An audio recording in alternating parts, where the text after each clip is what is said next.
The French have tried to keep that secret for over 100 years, It was Steve. only the upper crust people. Yeah, nearly 200 years, that is a top secret. Somehow Euston Station upper crust got hold of a document, left behind in an old sea chest, possibly Napoleon's, could have been Josephine's. Unfortunately, jotted it down.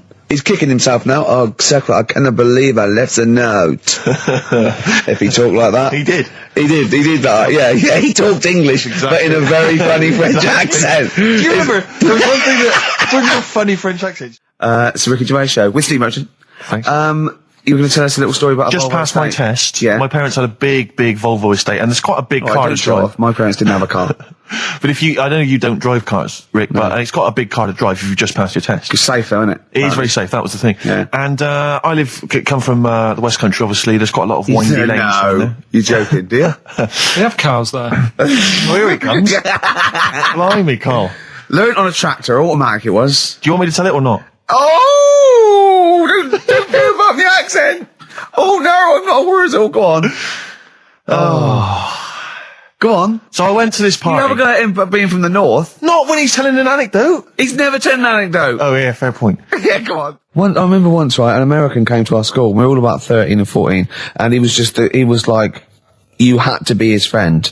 And there was like people vying for his attention because he was sort of this cool American bloke, right?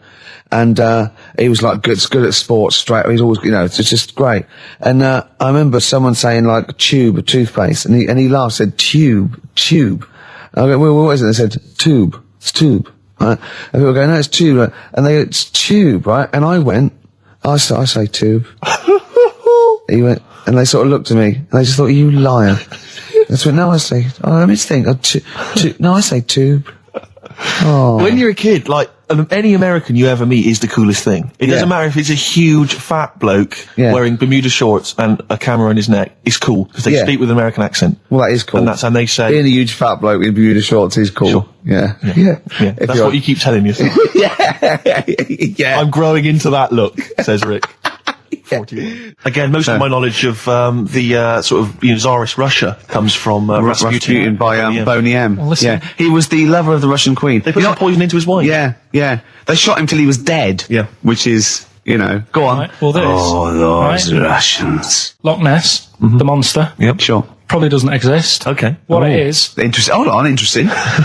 Oh, interesting. What they thought it probably didn't exist. Curious viewpoint. Hold on. What proof have they got for that, Carl? How can they go around saying stupid things like that? It's methane. Right. Again, in Loch Ness. And people have seen, what's the lake it's in? Loch Ness. Yeah.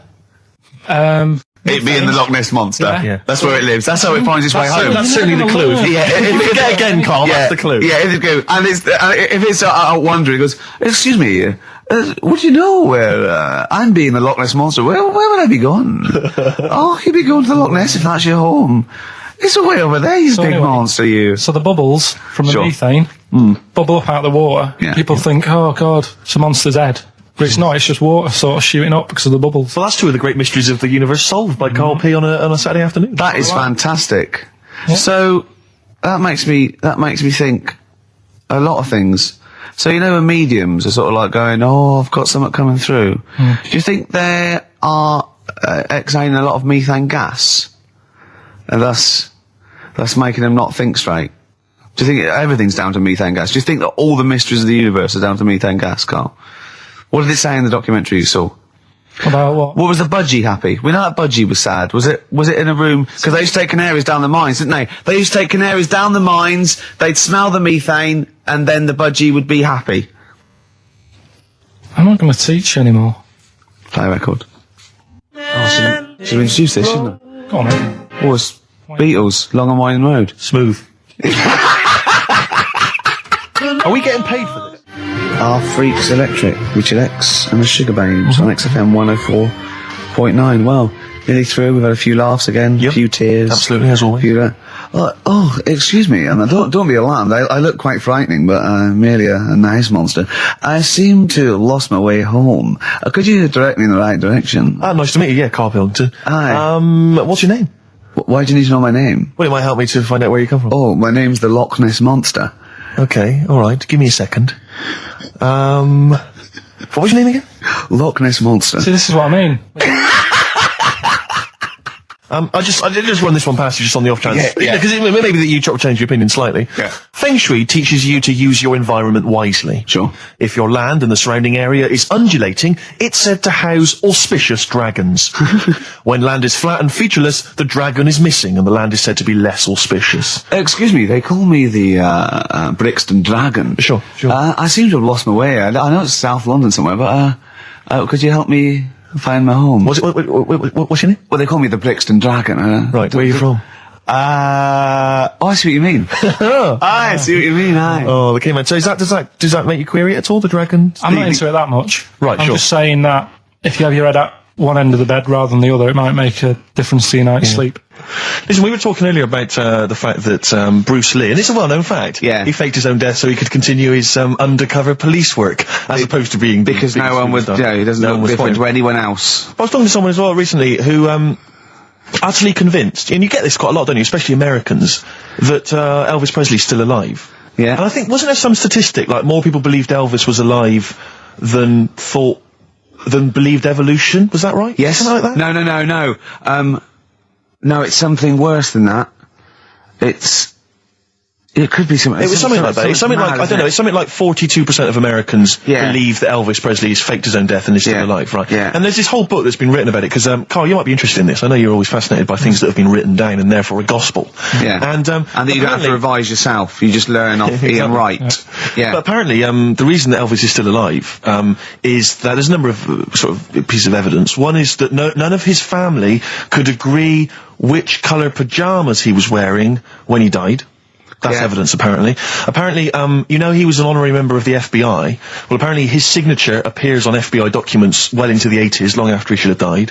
Apparently no one can agree. There was sums of money a lot of fat people in dungarees have seen him. Yeah. There's sums of money which apparently only he could have given authority to have transferred to other bank accounts. They've moved. Yeah. So this is all evidence that Elvis is still alive. And a lot of people, I was talking to this guy and he was saying, well, of course, the thing is, the pressures of fame were too much for him. That he faked his own death so that he no longer had to be this huge icon. He could live an ordinary life. And my query has always been this. If Elvis faked his own death, do you think the method he'd have chosen is to have shat himself to death whilst on the toilet? Yeah. Yeah, but because he picked that, nobody will doubt it. Right.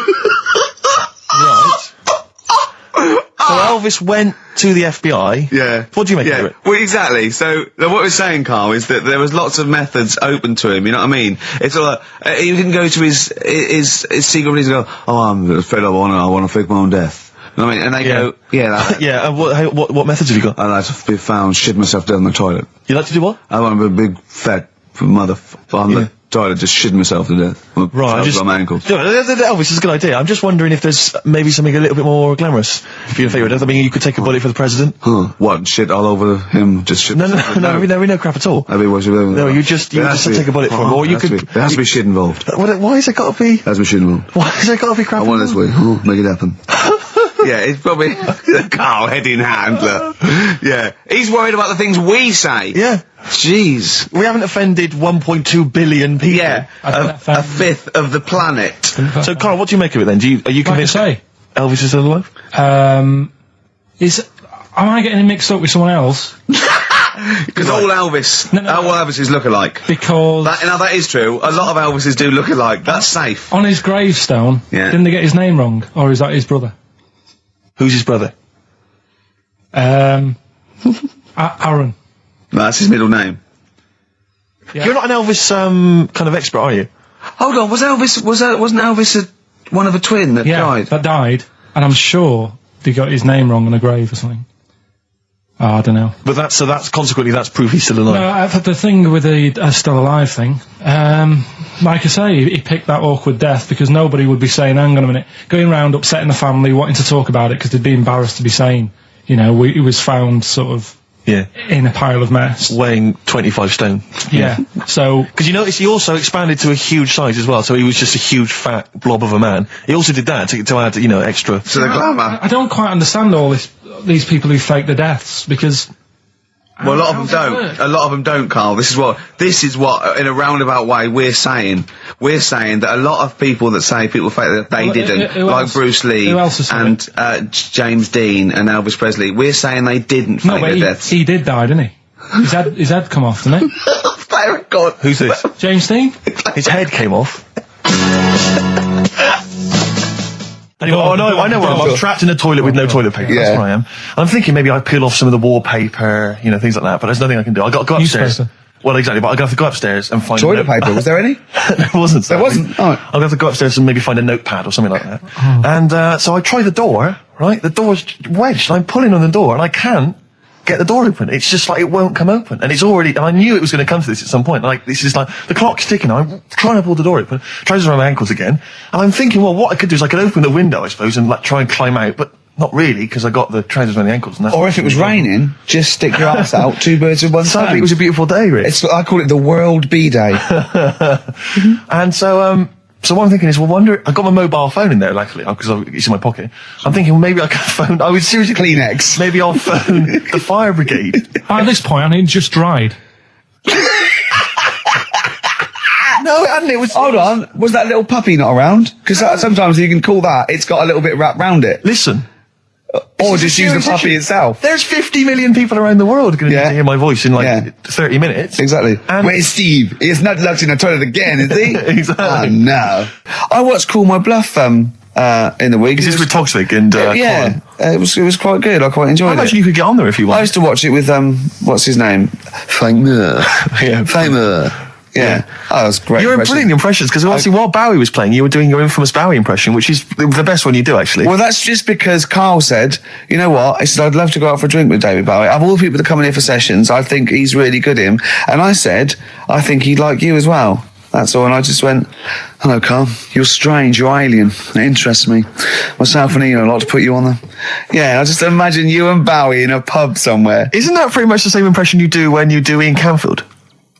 No. Ian Canfield's more like that.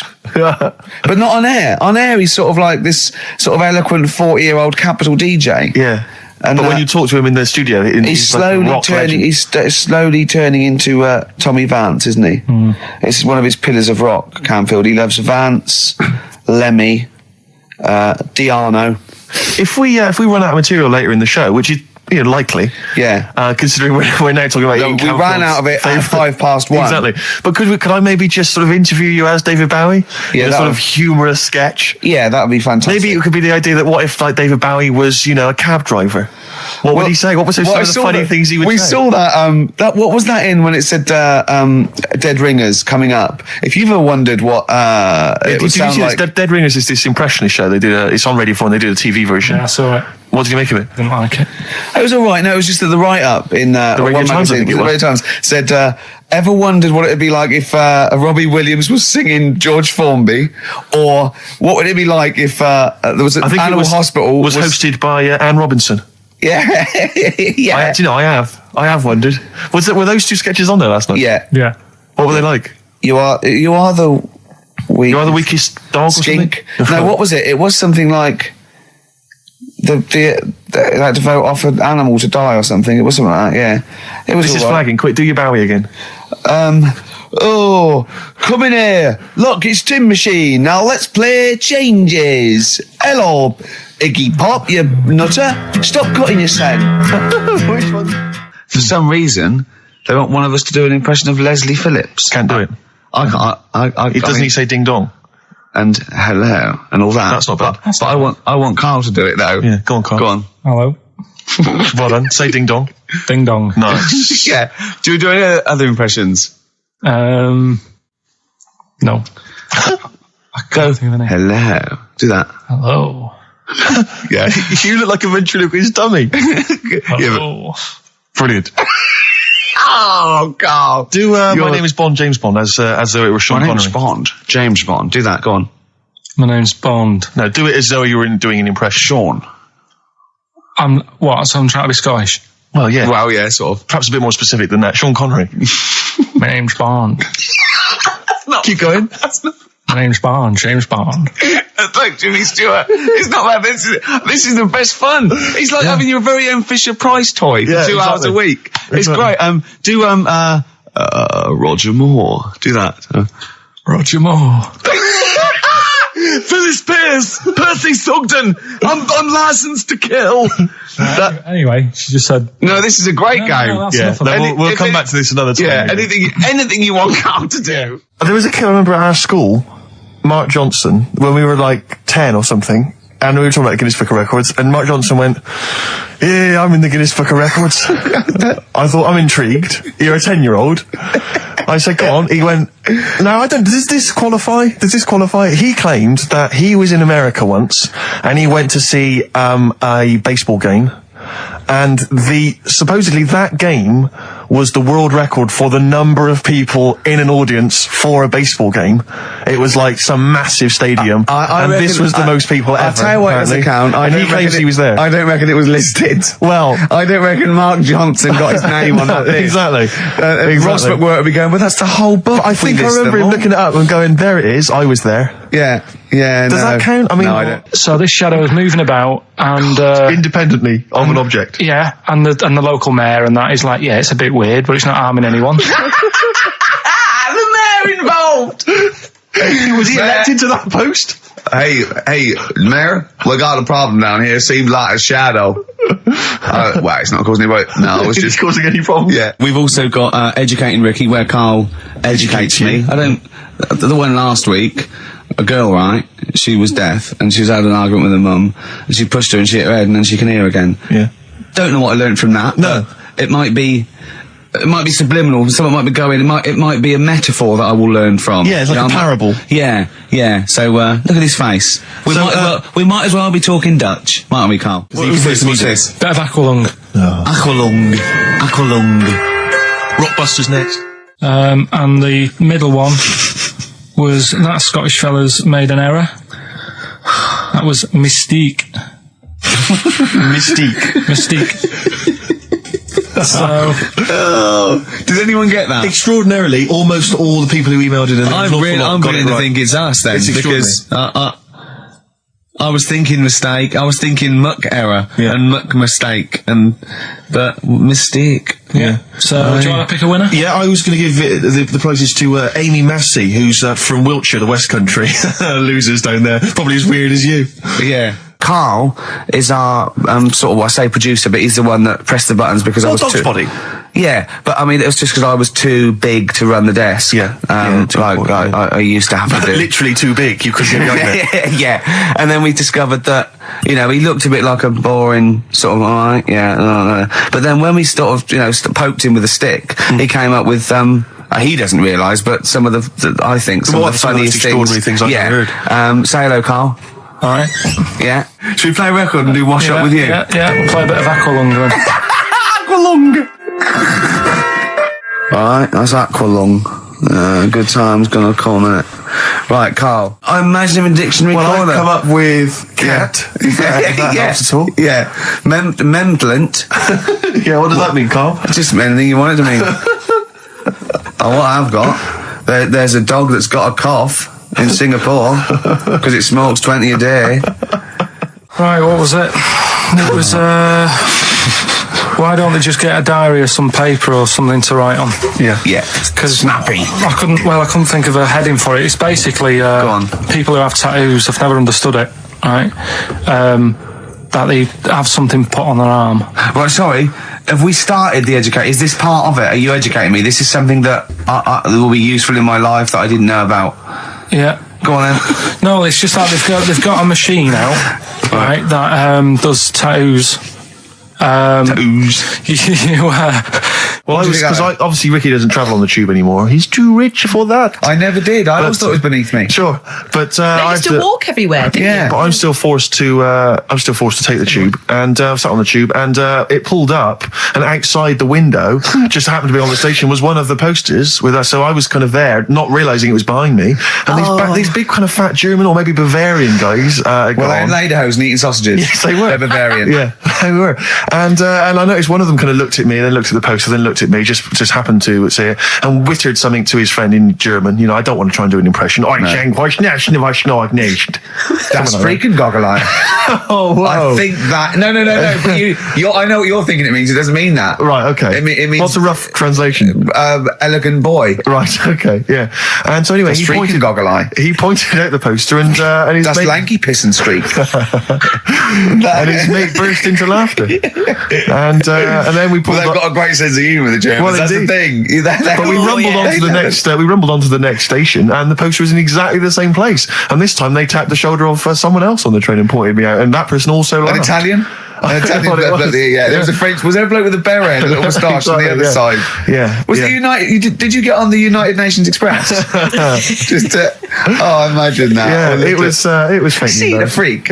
Look at his freaky goggle eye. Right, whereas I love the fact that before you were at least pretending to be speaking German. Now this is an Italian with an accent. It's just a guy speaking perfectly good English.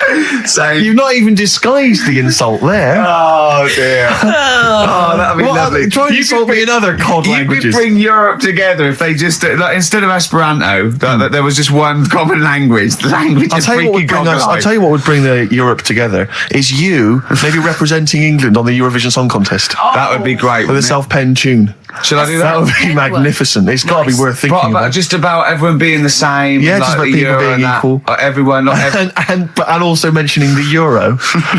Yeah. Just doing that. I like all different cheeses. Oh, je t'aime la musique pop. Yeah. La baby belle. Et le cheddar. I'm not a fluent French. Le grand fromage. Yeah. Oh, it'd be lovely, wouldn't it? And they'll all be there, all in their different. Well, every line uniforms. could be maybe in a different language. Yeah, and what would I wear? I'd wear sort of like a kilt. You'd wear a kilt, but you'd also have on your head one of those kind of big, what are they called? Those big furry hats that Beefeaters or whatever wear. Or one of them. Is it kind of a busby or something? A busby. Yeah. Wear one of those, or maybe a kind of policeman's helmet, That'd be Bobby's good. helmet with the kilt. Yeah, you'd have the clogs. I'd wear the policeman's helmet under the kilt, so they just thought I was really enjoying the show. Yeah. Good idea. Hey? Excellent. I think we talked for about 3 minutes without having to mention some kind of genitalia.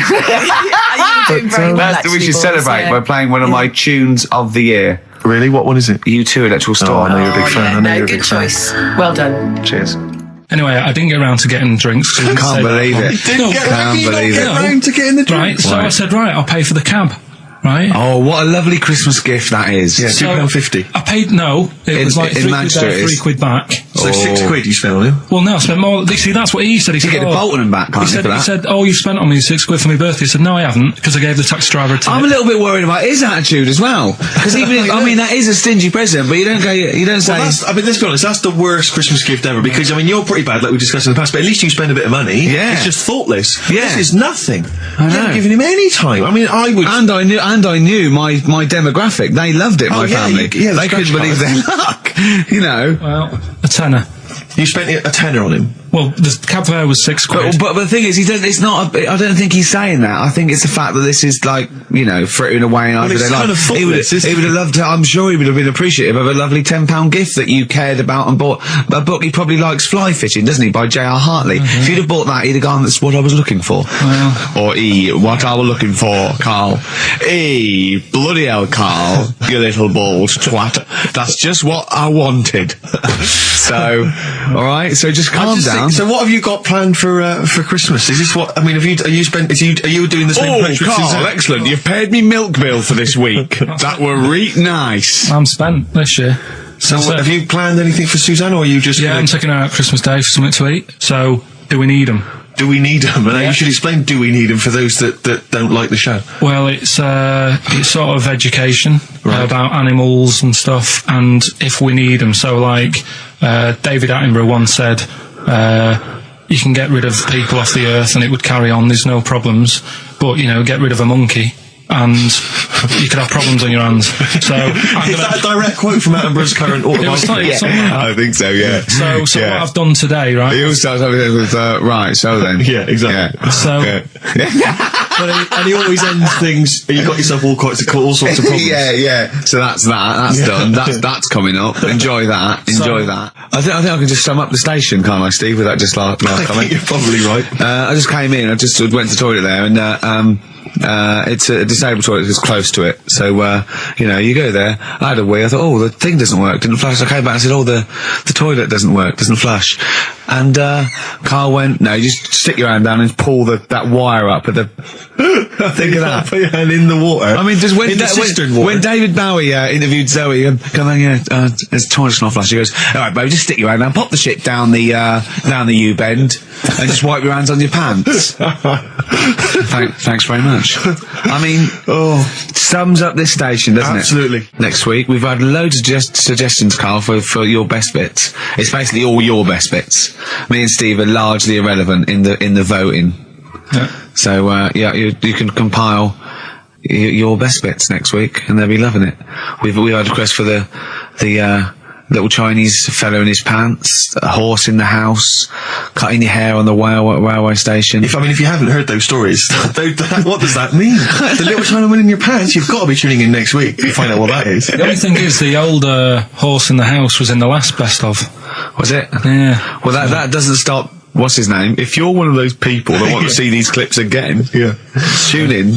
It'll be over Christmas. It'll be alright on the night. 84. Yeah. Someone kill me. I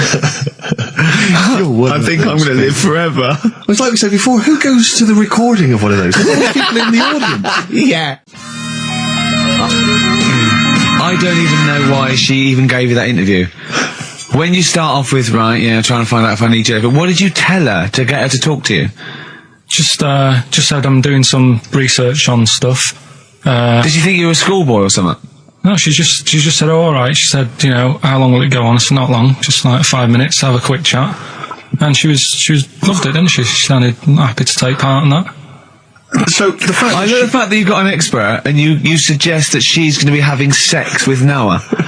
He's a good info, so you're happy. She goes, yeah. I took Suzanne out for a walk, right? Yeah. Went round Covent Garden. Right. Past the place where it was on. The stage door was open, you snuck in. Well, I said Madness are alright. And because when you think about it, Madness songs are quite sort of musical anyway, aren't they? So you can't They're quite musical. Do you know what I mean? They sort He of... means they're like a musical, like a musical. Knees Up Mother Brown. I thought it was alright, enjoyed it. Blur the musical would be good, wouldn't it? Blur the musical would be excellent. Yeah, little Cockney Sparrow. So you bought tickets there and then and just went in? Yeah. They're not selling, are they? It was fairly quiet because we only paid the lower price and we got upgraded for free. Nice. So you enjoyed it, did you? I'd loved it. And would anyone like to come on stage with us? Yeah. The little bald fella.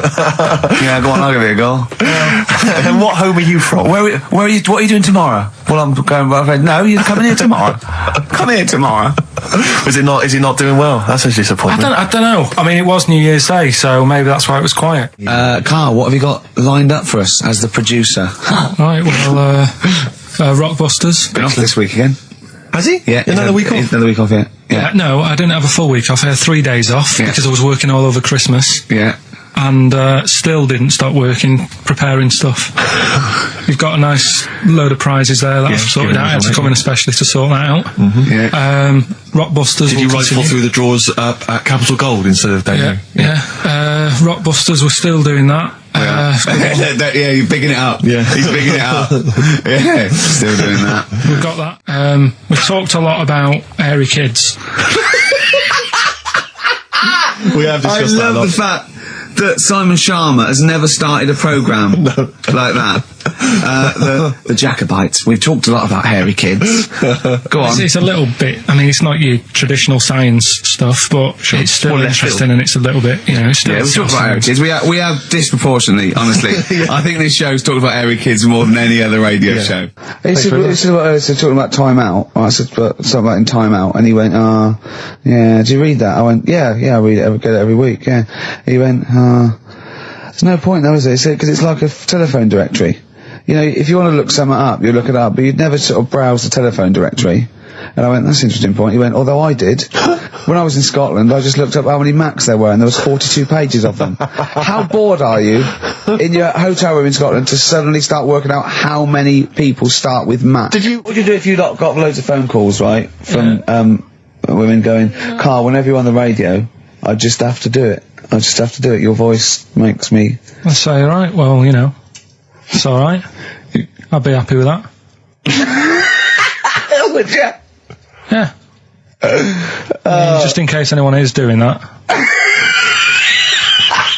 What would you do to sort of like egg them on a little bit to help them out? What do you think? What sexy things would you say? What do you think is your quality? What do you think people would find, you know, pretty horny about you? Is it your sort of mank wine? Do you think that? Just say this, London shit, innit? I think say that, but you know, London, it's not that good, is it? Like I think you've done it there. So that's say something quite sort of sexy though. Say something like, you know, well, I love to love you. Say something sexy. Say that. No, say something sexy. Sue answers to me, you know, do you love me? I go, yeah, you're alright. Where I went wrong with this one, the Jamaican fella, he had to have some aspirin. Why? It's my fault, you know, I'm not there's no point passing the book or anything. I said FD. A lot of people were saying, Fred Durst, like, forehead hurts. Which is a good one. Yeah, which would have been as good as any of yours. But I made an error, so we'll roll it over. No. What is the answer? What is the answer? Over. Jamaican fella what? Add some aspirin, why do that? What's the thing? FP, it was Frida Payne. Frida Payne? Frida Payne. Frida Payne. Frida Payne. That's awful. You've got to write these down next week. This is right. Sorry, you're the producer. I know, but I've had a busy week, haven't I? That's not an excuse.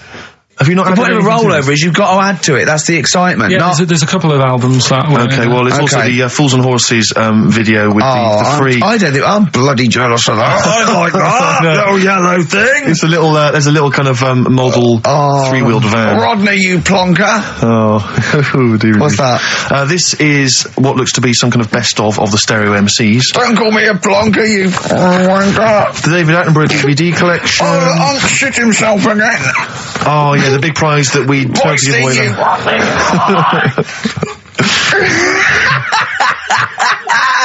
Best chill out.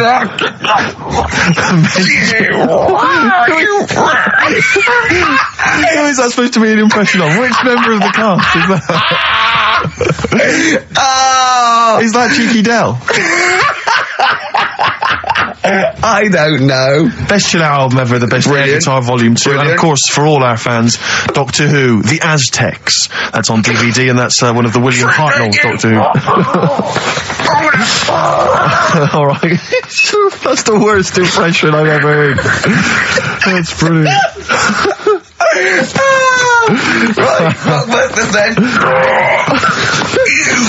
Right, three cryptic stuff. Oh, come on. Right, Rodney, three. I can't do it. Come on. So I'll give you a little taster. But we were having a pizza in a pizza establishment. When was it? Wednesday or Thursday? Yeah. And he was going, I'm a good organiser, I'm a good problem solver. Give me any scenario, right? Obviously he didn't say scenario. And I went, okay then, so you're the manager of this place, and there's a couple there, elderly couple, they're about 60. They've had a lovely meal. He went, yeah, right. I went, but the gentleman, he's got a little bit of a heart condition, he takes a pill after his meal, as he should, after meals. He's only taken Viagra. Oh. And now he's stuck in. Wedged in. It's gone, and it's stopping him getting out from the table. Yeah. So what would you do? He went, what? He's stuck in because of his dick. I went, yeah. He went, right. He said, I'd use the situation, I'd make cash. I said, you're not going anywhere, do you want a pudding? Entrepreneurial. Yeah. I like it, Carl. And he went, so that's that sorted, I've got the job on that. Next, I went, okay. You won't believe it. Next day, there's a little problem in the toilets. Two gay men were having sex and they got stuck in each other. Yeah. He went, right. I'd say, is it the same fella as yesterday with the Viagra? If so, why was he let in again? He was on the door. Yeah. I went, it's not. It's too different. He goes, right. Does his wife know he's cheating on him? Yeah. He went, right, I'd go down. I'd go, and then he went, I'd say this isn't a restaurant problem, call an ambulance. Strictly speaking, not a restaurant problem, no. But am I right? Huh? Am I right? Well, I don't know. Would you give me the job if say, like, you were the boss of that restaurant and you... Do you know what I like about this? At no point did he say, Gervais, why are you being so mental? Yeah. Why would someone get stuck because they took Viagra by mistake and two people get stuck in each other? But you've heard the stories from his past. That is a perfectly legitimate situation to find yourself in. You grew up in his part of What would you Manchester. do if there was two fellas with big heads and webbed feet and they had a horse in a... Well, what I'd do is... What would you do? What did you do when you first saw them? The dancing. Brilliant. Right. That's that solved. Brilliant. I wanted to be a dancer. After I did the boxing, right, I joined a dancing thing just near Man United's ground, right, called Twiggy's. Went along, I wanted to learn some moves. How old were you? Well, it was when Michael Jackson was, like, pretty big, so about 85, 83, 84, 85, something like that, around there. Wanted to do it. When I went, it was shut, and it had become like a warehouse for toilet rolls. So in a way, I wonder what would have happened. Sorry, how is that an anecdote about you going through dancing? You've told me before, you did boxing for a while, you did dancing for a while. You had true fight in the boxing, you didn't even get in the... That's not an... Imagine if that was a film! This is a boy's dreams of becoming a dancer. Oh, it's shut. Next on. I mean, how is that a story? Yeah, if that was Billy Elliot, do you think it would have won quite as many awards? Yeah, brilliant. Footloose. All right? Yeah. I'm fed up they banned it. Let's go. Oh, it's shut. Flash dance. First, there was... it's a warehouse. Never mind. I'm just saying, you'll find something else. I think I got a go-kart after that. I bought a motorised go-kart and kept myself busy with that. So... There's always other things. Just think, Alan Bennett has to sit down and really sweat over his stories. Yeah. He just opens his mouth. You are a living Alan Bennett character. So that's solved. Well, Jay, don't worry about that. There's no emotional problems I can foresee if you follow that advice. So the advice there is do an arranged marriage. If she's not ugly. minging, she's not completely minging. Yeah. And don't worry about dancing. Get a go-kart. Cheers. Great. Keep your problems coming in. Badly drawn boy. Born Again on XFM 104.9. There we are then. Ricky Gervais with me, Steve Merchant and Karl Pilkington. Raring to go. He's a bit grumpy, Karl. Woken up at 8 o'clock. Because he's from the north. Yeah, because he's in London. Yeah. And London's rubbish, right, isn't it? You can't even get a Band-Aid in London, can you? Or grouting. In Manchester, I could walk to the next shop and definitely get some Flash or maybe some Vim. You can't get it down here. You got to go to a trendy bistro, haven't you? Karl, why are you grumpy? I told you before, I'm just a little bit tired today. Because he had to get up, but the builders next door woke him up. No. He's always going about his hours. Those builders probably got up at 6. Yeah, but I can understand builders who get up early because they're building outside and they've got to get the job done before it gets dark. But he's working in someone's lounge. If it gets dark, put the light on. It's not a problem. So why is he starting work at like 7 o'clock in the morning? Well, because the builders get paid by the day. And if you get a builder there going, I'll just do 11 till 3, he's not going to go, I'll tell you what, love, just give me 40 quid. I didn't do a whole day. It's a day's work, isn't it? So you want to get the most out of them, don't you?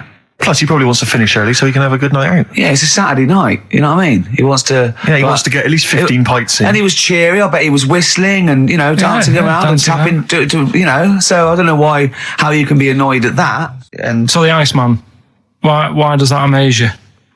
What's like, ooh... Well, they found some part of our preserved past.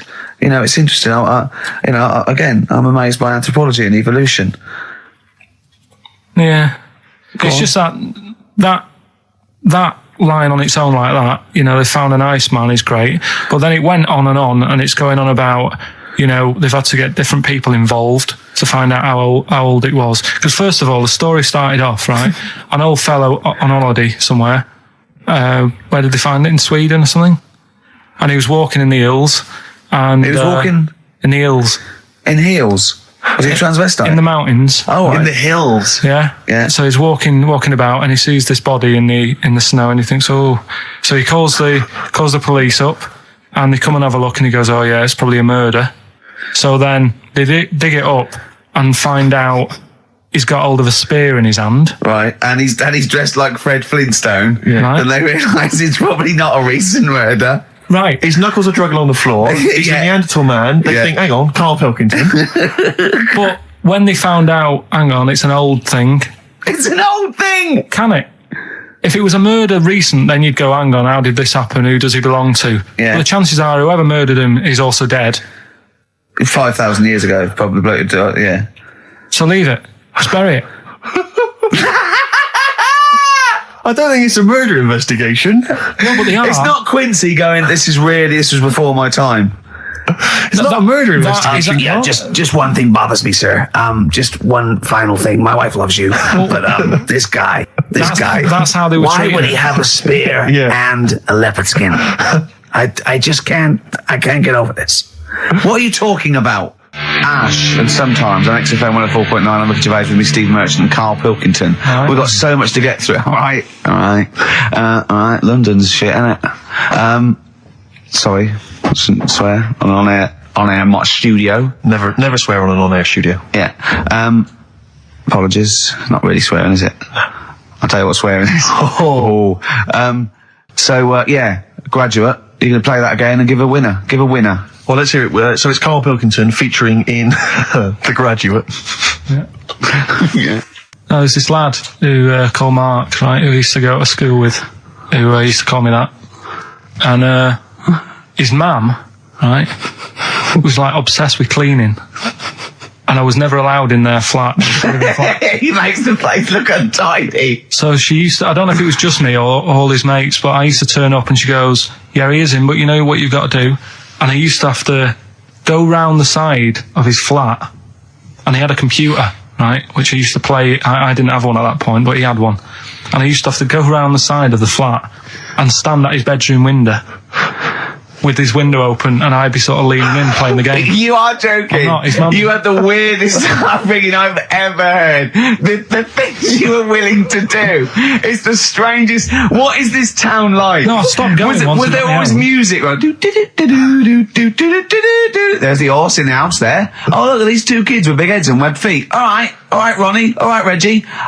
What was it like? She was obsessed. It's like you've grown up in a cartoon made for children. Yeah. No, his mum was really obsessed with cleaning. Can I play it through his window? I used to. But Mrs. Ramsbottom, can I play it through Mark's window? Aye, you know what you have to do. She used to be up till about 3 in the morning. Pilkington again. Have you washed your hands? What up till 3 in the morning? Washing. She used to be up doing the tiles in the kitchen. Washing until 3 in the morning? It was at 3 in the morning. And for ages and ages, that saying that out on the tiles, I used to think that came from, like, his mum. Because she was out, like, cleaning them late. So, till I was about 13, I thought that saying, out late, on the tiles, was... And now you're not confused by anything. XFM 104.9, what do you want to know? Funny thing happened to me on the way here. Okay. Actually, it was about Wednesday or Thursday. I was walking along Charing Cross Road. I was on my way here, actually, to meet Karl for a drink. And this little fella came up to me. I think it was an overseas student. He's sort of like a student type, but he had an accent. And he came up to me and went, excuse me, are you one from the office? And I went, yeah. He went, would you sign a script book of the office for me? I went, yeah, by all means, yeah. He went, can you come to the bookshop? And I went, what, you haven't got it on you? He went, no, but if you come, I will buy one for you to sign. And I went, I can't really. He went, were you going to pass one? I went, I'm not, no, I can't. He went, oh, I was just in Waterstones earlier. I didn't go. I went, oh, sorry. He went, you could just, I went, I can't. He went, okay. I went, I'll sign something else. Have you got something else I can sign? He went, of course. And I signed a pamphlet or a brochure or something for him. But I love the idea. Imagine me going with him. I'm queuing up, and I'm in the queue. He's going, you're going, yeah, fine. Can you just hurry up? And he gets there, and his switch doesn't work. And he goes, can you lend me £10? Yeah. I mean, imagine that. I'm a little bit annoyed you didn't go with him, frankly, because that would have been a sale of our book, and I get a little cut from that. Well, behind him was Salman Rushdie going, can we hurry up? Because I shouldn't be out. I'm getting a lot of funny looks.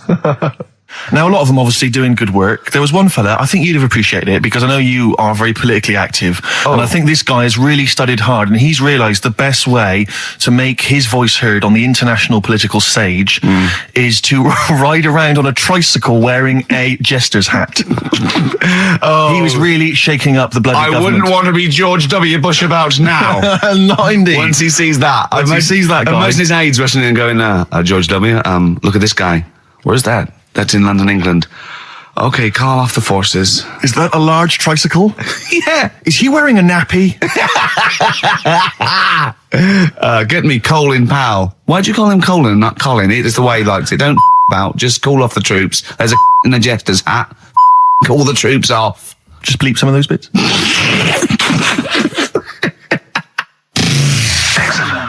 I remember when I was growing up in Manchester. No, you can't. And It's funny to me. I tell you, XFM 2.9. I said no. I saw a weird thing. I saw where in Leicester Square I was coming through. I saw a hairy Chinese kid. no, I don't. It was weird because they're not usually hairy, are they? Did I tell you about me Auntie Flora? Is that supposed to be Manchester? Did I tell thee about me Auntie Flora, who shat herself for 3 hours once? Did I tell you? I don't... there was a woman born Carl, once... you have to phone us. We've got nothing. Oh, God, he's so annoying. Little twat. Flaming Lips on XFM 104.9. Well, we got through it without Carl. I think so, yeah. I've enjoyed myself. Didn't mention him much, did we? No, I don't think so. I don't think we need him. I always quite enjoy it when he's absent, actually. I know, because we can have a nice chat as opposed to just going, remember when I had Chinese hair and they were old woman eating her own legs It's and my just dad gobbledygook put things, eh? a Forrest Gump in a wheelie bin. Yeah. Claire brings a certain kind of level of class to it, dare I say that, you know. She's inept in her own way. In her own way, yeah. I mean, there's no one. Oh no, there's no one any good working. No, I mean, no. I don't want to give you that. There's no like proper. The only proper DJ is probably Camfield. Do you remember once when we were talking about the A-Team and I was slagging it off on your show in the old XFM? Yeah. And I was going, I mean, I quite like the A-Team, but sometimes it's too far-fetched to enjoy without it being ironic or it being for kids. And I could hear fuming from outside. I could feel him going. He didn't know who to call. He wanted to call Vance or someone or Lemmy. He didn't know. Right? And then I said, if you can't find the A-Team, they outwit the might of the FBI every single week. But an old woman who's having trouble with her landlord can find them. Yeah. And the door burst open, and Campy went, "That is because Hannibal sometimes disguises himself as an elderly Chinaman." And that was his explanation for the whole series. Oh, that was for Camfield. That's lovely. That's for his 12th birthday, which is coming up very 13. soon. Oh, he's 13. Yeah. Teenager, yeah. Oh, he's gonna rock, Steve. Indeed. Kid? Oh, you'll have the Scottish widow coming round. Oh dear. That's, what's her name, by the way? I heard you talking about that. That's Amanda Lamb. Amanda Lamb, who's in the Place in the Sun programme. Is she actually a widow? Is she a Scottish widow? Hoots, man, my husband's dead. Do you want any money and a bit of my clam? Brilliant. All right. That's the sort of quality you've missed out on today. Well, anyway, you're going to be back next week. We need you back next week. Yeah. Well, how do you know? Also, how did you know you were going to be ill today? Because you phoned and arranged this yesterday. Convenient. And I spoke to you yesterday and you didn't sound very ill. I felt ropey yesterday. You've got a bit of a bunged up nose. Even though I have a bit of a bunged up Even though I was nose. ill, I still sorted it out. Yeah? I'm a little bit sweaty. Even though I was Carl, ill, sorting it out does not mean you phone up Sturgis and send her down. That's not sorting it out. That's making things worse. Have you learnt nothing? Thanks, Claire. If you're not part of the solution, you're part of the All right, problem. mate. Yeah. My leg's a little bit achy. Oh, wearing wet jeans. I put wet jeans on again. My lasagna was frozen. Think of that. A well-known phrase from the show, and it's hairy Chinese kid. Where would you There is hear no that other radio show in the life? world. This is... Go on. If you've just tuned in, I mean, what are you do thinking? Think if you've just tuned in? You're going, well-known phrase from Shaw, hairy Chinese kid. Oh, yeah, classic. They'll be playing that in charades this Christmas. You bang out of order, first of all. Okay. Do you have a good night when you're with us? I tell you what, I wish I'd lost a tenner every time I've come down. That would have improved it. You point out there about the football analogy. Mm-hmm. Alex Ferguson, when did he score a goal? Right. He doesn't. He tells the others how to do it. Right? That's He my doesn't role take in up it. one of the 11, though, does he? No, exactly. It's not like you can only field 10. Yeah. Because we only got 10 again. I want to be in the 11. Exactly. He's not running around in midfield, falling over. Yeah, shouting, oh, what have I told you? Yeah. No, well, you know, my mum and dad have sort of moved from Manchester. They've retired now in Wales. Oh, yeah. And it is... Look at his face, turning his nose up. No, but it is pretty depressing. Do you know what I mean? It's just one of them places that... it's like you go back in time and that when you go there.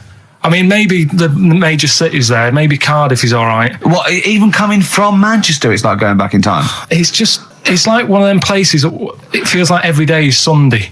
Do you know what I mean? It's just depressing and grey and slate Lots of everywhere. vicars walking around going, I'm late. Well, yeah, it is the sort of attitude they have, right? This is true because my mum and dad live there and that, right? And they love it. It's all right. It's an healthy place to go when you get older and that. But this is why they don't move on in Wales. Well, I'd just like to make another sorry to any Welsh people listening. We're not saying you don't move on. Carl is. No, but... Sorry about the little Chinese shoes again. The thing is, it's good that in a way that they do that and they don't want to be like, you know, rushing about everywhere because the way London isn't that great either, is it? Because it's totally opposite here, right? Yeah. So I'm not having a go. It is a bit dull. I think even people who live there will agree with me, right? But like one of the shops that my mum and dad use, right? It's only a little sort of villagey type shop. Can't be bothered staying open for hours and hours, right? Because there's not enough people who use the shop. Yeah. So what you do is they get used to what you buy and They leave it out. They put it in a phone box outside. They put it in a phone box? Yeah. So it doesn't get wet. So my dad's loving that. Well, Once he found that out, it was like brilliant. But how is that a bad thing? That's brilliant. Well, it's not for other people. It is for my dad because he's picking up all sorts of stuff. Oh, no, he's not. Oh, yeah. He's not nicking other people's shopping. Well, it's not like nicking, is it? Because it's not theirs yet. Oh, and you've stitched him up on radio. Well, of course, because they're going to think, who is there in town with a Manc accent who keeps making phone calls and is getting fatter? Yeah. That's You stitched him I right love up that. there, I Carl. love that your dad was excited when he found out. I can't believe that he's moved there. He's retired to this little village where it's based on trust and community, and he is abusing it. He's using his scally Manc ways. Bloody hell, Lakers. There's no bread again. There's old women Was going empty. hungry. Yeah. Their cats aren't getting fed, and your father is just, I can't, that's obscene. That's obscene. Oh, I think it's Die Thief. That fella from Manchester. Come on, Monkey News. We'll play a song and we'll... No, do let's Monkey play a News. song, let's play a song. Oh, it's a great track.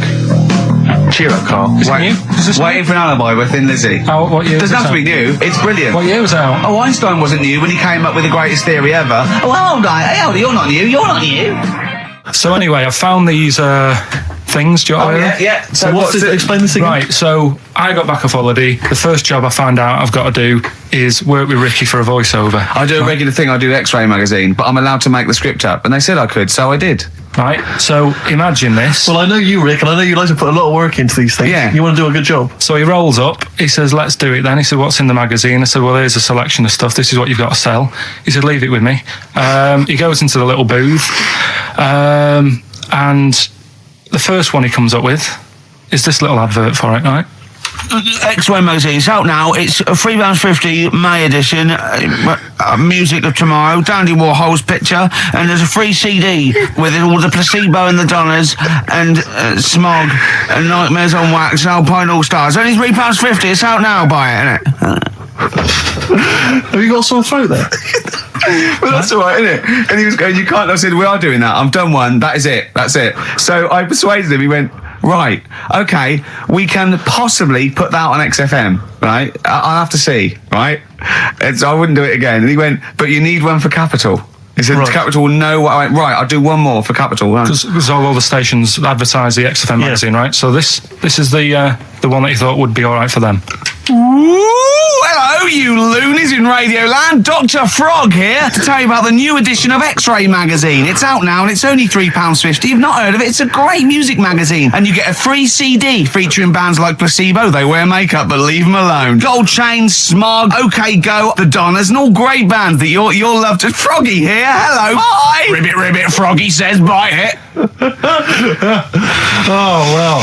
So then, he says, that's it. You had your money's worth. Dr. Frog's still on there. He's still on Classic. I said, that isn't going to go out. They're not going to be happy with that. He said, you've had your money's worth. I'm going. Yeah. So I'm left with that. I then have to get the bosses in. And because I've let him go, in a way, it's my responsibility. Yeah. So I've obviously thought I've got what I need. I had to play them to the MD. What did he say? And justify... Well, I was sort of thinking if I laugh, he might go, well, I don't get it, but he finds it funny. Oh, brilliant. Well done. So I was laughing, he was sort of thinking, you know... Excellent. Is that it? Brilliant. When do they go out then? I think one of them's going out at the moment. Excellent. I think the first one's going out. Brilliant. Well, let's play a great track then. Is it Dr. Frog? I'd like to see Dr. Frog feature maybe on our show more often. Okay. It's the best of. You've been voting in all week, sending your emails. So here's the clips that you wanted. All right, so here's the first bit. The other one, right? A bloke, right? He's on a train station, and that's how I heard it. He's waiting for a cruise station, waiting for, and he shits himself. As you do. And so he goes, oh, my train's in 5 minutes. So he runs across to Millets and goes, quick, Levi's 36. The bloke just puts it in a bag. He runs onto the train. He goes into the toilet, takes his trousers and pants off. He's soiled. Yes. Throws them out of the window. I won't be needing those again. Cleans himself off. Open the bags. It's a jacket. Oh. No, he didn't have a goal. At what point did he go into it and go, quick, Levi's 36? And the bloke went, sorry, Levi's 36, what, a pair? No. Shall I wrap them? Them? It. Shall I wrap? Just wrap whatever it is. Do you want to look? No, I'm not looking when you're putting it in the bag, please. Right? 36 white stories. Well, don't say anything. I've told you 36 Levi's. I put it in a bag and charged me for it. Yeah. I don't want to discuss it further. Yeah. There was one... Here we go. There was one about a woman whose husband died, and she had him cremated. Yeah. And made like a little egg timer out of him. Right. And she said, I did that so it can still help around the kitchen. Well, that might be true. That might be a joke. That's quite sweet. That might be true. It's a true story, again. It was all... No, not again, because the ones I just told weren't. Nor is the boiling the brains in a bag curry microwave Head story true. Yeah. That's all. Yeah, Rick, I don't know, I just wanted to bring your attention to this. Someone passed this on to me. It's from the Guardian's media website. There has a sort of website that's dedicated to kind of media information. Is this about our complaint? Well, the headline is Comedian Rapped Over Radio Innuendo. Right. Jessica Hodgson has written the article. Are you familiar with this? Have you seen this? Be careful now, because we actually got a complaint. Not people don't know this. We got a complaint upheld, and well, all of this is. We're very sorry. We didn't mean to offend, and it was a while ago. So we are going to be very careful. Carl's getting very nervous. We're just going to read out. We're not going to editorialise, Carl. We're just going to read out what the Guardian printed about us. All right? Okay. Comedian Ricky Gervais has had a dressing down from a broadcasting watchdog for his repeated use of the word cock in a lunchtime radio show. That's all right. That's what it says. Fine. Carl. That's what he's not going to say it again. He's not. Yeah. Go on. Imagine this is the news and I'm reading it. Yeah. The Broadcasting Standards Commission upheld a complaint against the comedian for coarse sexual innuendo in the programme on London station XFM. The Commission acknowledged that the presenter's remarks were intended to be humorous, but took the view that the amount and detail of the coarse sexual innuendo had exceeded acceptable boundaries for broadcast, said the BSC in a statement. The complaint objected to a section in the Comics Saturday afternoon show when he discussed the different meanings of the word cock. Gervais wondered aloud whether the word was acceptable when discussing birds, but not the male sexual organ. A BSC spokesman said the comedian went on and on about it for nearly 5 minutes. XFM, a self-styled alternative radio station, said in its defence that its remit was to provide cutting-edge programmes for a youth audience. The station said the programme's brief was to include elements of alternative comedy within certain shows that would not fit within a more mainstream radio station format. In this particular show, it was not the presenter's intention to shock when they took a humorous look at how the English language could be construed in different ways within different contexts. Gervais, whose big break was on Channel 4's 11 o'clock show, has shot to household status through the portrayal of David Brent, the middle manager from hell in BBC Two callt show The Office. Just in case you didn't know who I was talking about. Yeah, he's a household name, but they just thought you might not have heard of him, but he is a household name. Now, that's good. That's good reporting, and they're quite right about it. And just to remind people, it was when Steve said the only bird that hasn't got a penis is the swan, and I went on about the male bird being called the cock, but I couldn't use that to mean, and it was childish. But what annoys me is, I'm sure I've heard things on like Radio 1 like that. Oh, what's her name in the morning? Sarah Cox. Yeah, and as there's a DJ like Karl Cox. Yeah, so you got Karl. What's the matter? I'm just saying. You're just saying there's a pair of DJs on, Yeah, but we've done this. And what are you talking about? We're just talking about names. They're just saying the names. Now, I love Cox in the morning. You're a big fan of Cox. And at night. What's the matter with you? Come on, Karl. All right, we've taken it. Have you actually been rapped over this? No, I don't know what. Have you had a dressing down? No. When did that happen? I don't know. I was meant to tell you, and I never got round to it. Okay, thanks then. So don't do it again. Badly drawn boy. All possibilities on XFM 104.9. I'm Ricky Gervais, with me, Steve Merchant and Karl Pilkington, and a few new characters. Steve, I can't believe I just said, I know you love Moyles and his sort of wacky stuff, and Chris Moore, Edmonds, one of the greats, and Edmonds, and just all the. Well, I'm going to go along the same sort of vein. I've got a couple of. Can I show you? I'm excited. Okay, well, it always starts with a sort of doorbell. Okay. So it goes, ding dong. I go, oh no, hold on, Steve, hold on, Karl. Who's that at the door? Yeah. Hello. Oh, hello. Oh, look, it's Camp David, the right queer gay. Oh, hello. You look all gay today. Is that because it's nice weather? Oh, no, that's not what it means. Oh, have you got a girlfriend, Camp David, the right queer gay? No, but I've got a boyfriend. Yeah. Oh, bye. Yeah. Right. Oh, ding dong. Oh, it's another one. Another comment. Hello. Oh, look. It's Holy Fuck, the little funny Chinese fella.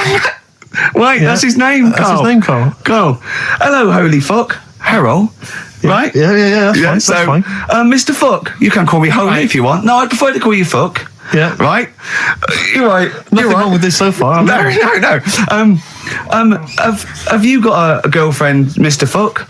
Achoo. Oh, you haven't got that SARS, have you? Yeah. No, that's my girlfriend's name. See? Yeah. Just before you go, Mr. Fuck, I've got two things here. I've got a nice Trilby hat that you could wear, or I've got a little lampshade. Right. Which one do you want to put on your head and walk around? I presume the Trilby. No, but it's not. No. Yeah. The lampshade. Lampshade, of course. Bye. See you later. Yeah. I thought they were genius. Can I be honest? I'll be honest. I thought they were brilliant. I thought they were. You didn't steal them off Chris. No. They're original. They're original. Sometimes characters. Chris Moyles has done stuff as good as that. I know. Yeah, I know. But no, these are all mine. So there you go. We'll be hearing more from Camp David, the right queer gay, and Holy Fuck, the funny little Chinaman. What? All right, Karl. Yeah. Is that your sort of humour? It might not be your sort of humour. You just should have run it past me before you did it. Yeah. What one are you worried about in particular? The not Camp David. Well, say his name. No. Say his name. Which one? I don't know which one you mean. The Chinese fella. Well, I forget who that was. What was his name? I can't remember. Well, if you can't remember, it can't be that good, so we'll leave it. We won't do it again. Right? I'll tell you what I've got, Steve. Oh, what? I'll tell you what I'm thinking. Go on. Right. Do you know, like, TV programmes sort of get rested in the winter? Ding dong. Oh, no. Hang on, who's this? Oh, go on. Hello again. Not now, Mr. Fuck. We're talking. Bye. Is that Holy Fuck again? Yeah. Look at Karl's face. Right. Okay, that's it now. I'm not answering the door anymore. Right. Okay, go on. Right.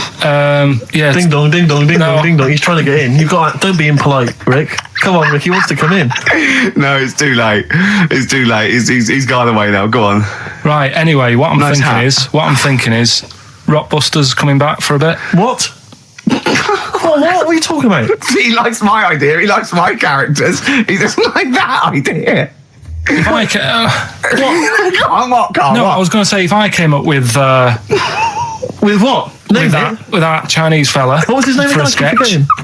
you wouldn't have liked it. Let's do Rockbusters and see how it goes. I know you weren't a fan of it, but Hang on, Yeah, but to be honest, Carl, he dissed Cheap as Chimps, and we know that's a brilliant idea. hang on, sorry, we all agreed that Rockbusters was a piece of old toss. no, I didn't. I said it needed And that's resting. why we stopped doing it. I said it needed resting for a bit. I don't remember that conversation. What do you mean it needed resting? We abandoned it because it was appalling. You it started off as a nice idea, but you just gone crazy. None of it made any Let's play a sense. record and come back to this, shall we? What do you want to play? Bit of sugar. Oh. Yeah, brilliant. That cheer us all I up. don't know why you were thinking of bringing this back. I'm genuinely worried about this. Well, Is that the doorbell? I mean, it's mad. I was thinking about it the other day, right? I used to think I had quite a normal upbringing, He didn't. right? And someone was talking Your about the mother cat. once told you not to go to school because it was windy, Carl. It was not a normal upbringing. The cat was being sick, so she shaved it, so it was easier to clean. Right, well, my mum and dad went on holiday, right? And I stayed at the Rosses down the road. Oh, yeah. Only a kid, must have been about 5 or something, right? And I was always running around in the house. I had a lot of energy as a kid. What the Rosses did, they had this cat that was dead violent, the most violent sort of angry cat I have ever witnessed. A tiger. It was honestly, Steve, if it was bigger, it would have been, because it was just always having a go at you. Yeah. If you went to pat it on the head, it went to bite you and stuff. And what they used to do with it, to stop me running around, I'd sort of be running around, and then I'd get a bit tired, and they'd say, have a lie down on the settee. So I'd lie down on the settee and I'd nod off. And what they used to do, I'd wake up and I'd put the cat on my belly. Right? So I'd be scared to move because it's like it's going to get me. But it would keep you there. It kept me there, and it used to sort of slaver on me, and they'd sort of, go out or whatever, and I'd be lying there. That's not normal, is it? Carl, sorry, were you created by the Brothers Grimm for one of their fairy tales? What kind of a life is that? A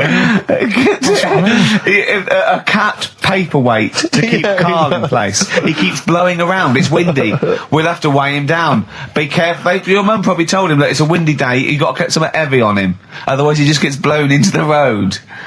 God. Bless him. XFM 104.9, Ricky Gervais show with Steve Merchant. Hello there. Good. And we're not here this week. We're off jetting around the world, so we've pre-recorded these links. The time is currently somewhere between 1 and 3 o'clock. So a time check there from Steve Merchant. No problem. Yeah, and what about this weather? Isn't it warm? Stroke. Edit that, Carl. Cold. Okay, whichever one. I'm pleased to see that the congestion charge has had some considerable effect. Had no effect. So just wasn't that great on telly last night? The film. Yeah. I particularly enjoyed last night's EastEnders, Coronation Street, Brookside. Okay. Yeah. Have you actually punched anyone yet? Have you actually? No, I haven't punched punched- I've punched pads, and I've punched the bag, and I've sort of sparred and that. I know you're going to get a chance to punch Well, as I someone. suspected, my punching power's alright, but my fitness is, I felt like I was smoking. Yeah. But there's, bits of lung that haven't had oxygen in them for 20 years. Yeah. And it's ridiculous. And also because it's not only is being filmed, but there's other fighters there that are ridiculous. They're like machines, right?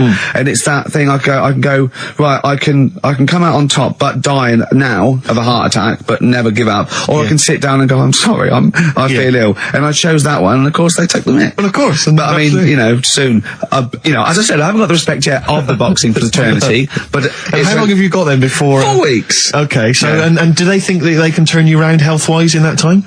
No, Or they're you're being gonna be coming out on a realistic. Zimmer No, thing they're during the fight? they're going to teach me the basics and see how it goes, Right. But I mean, And each round is 4 seconds, is that right?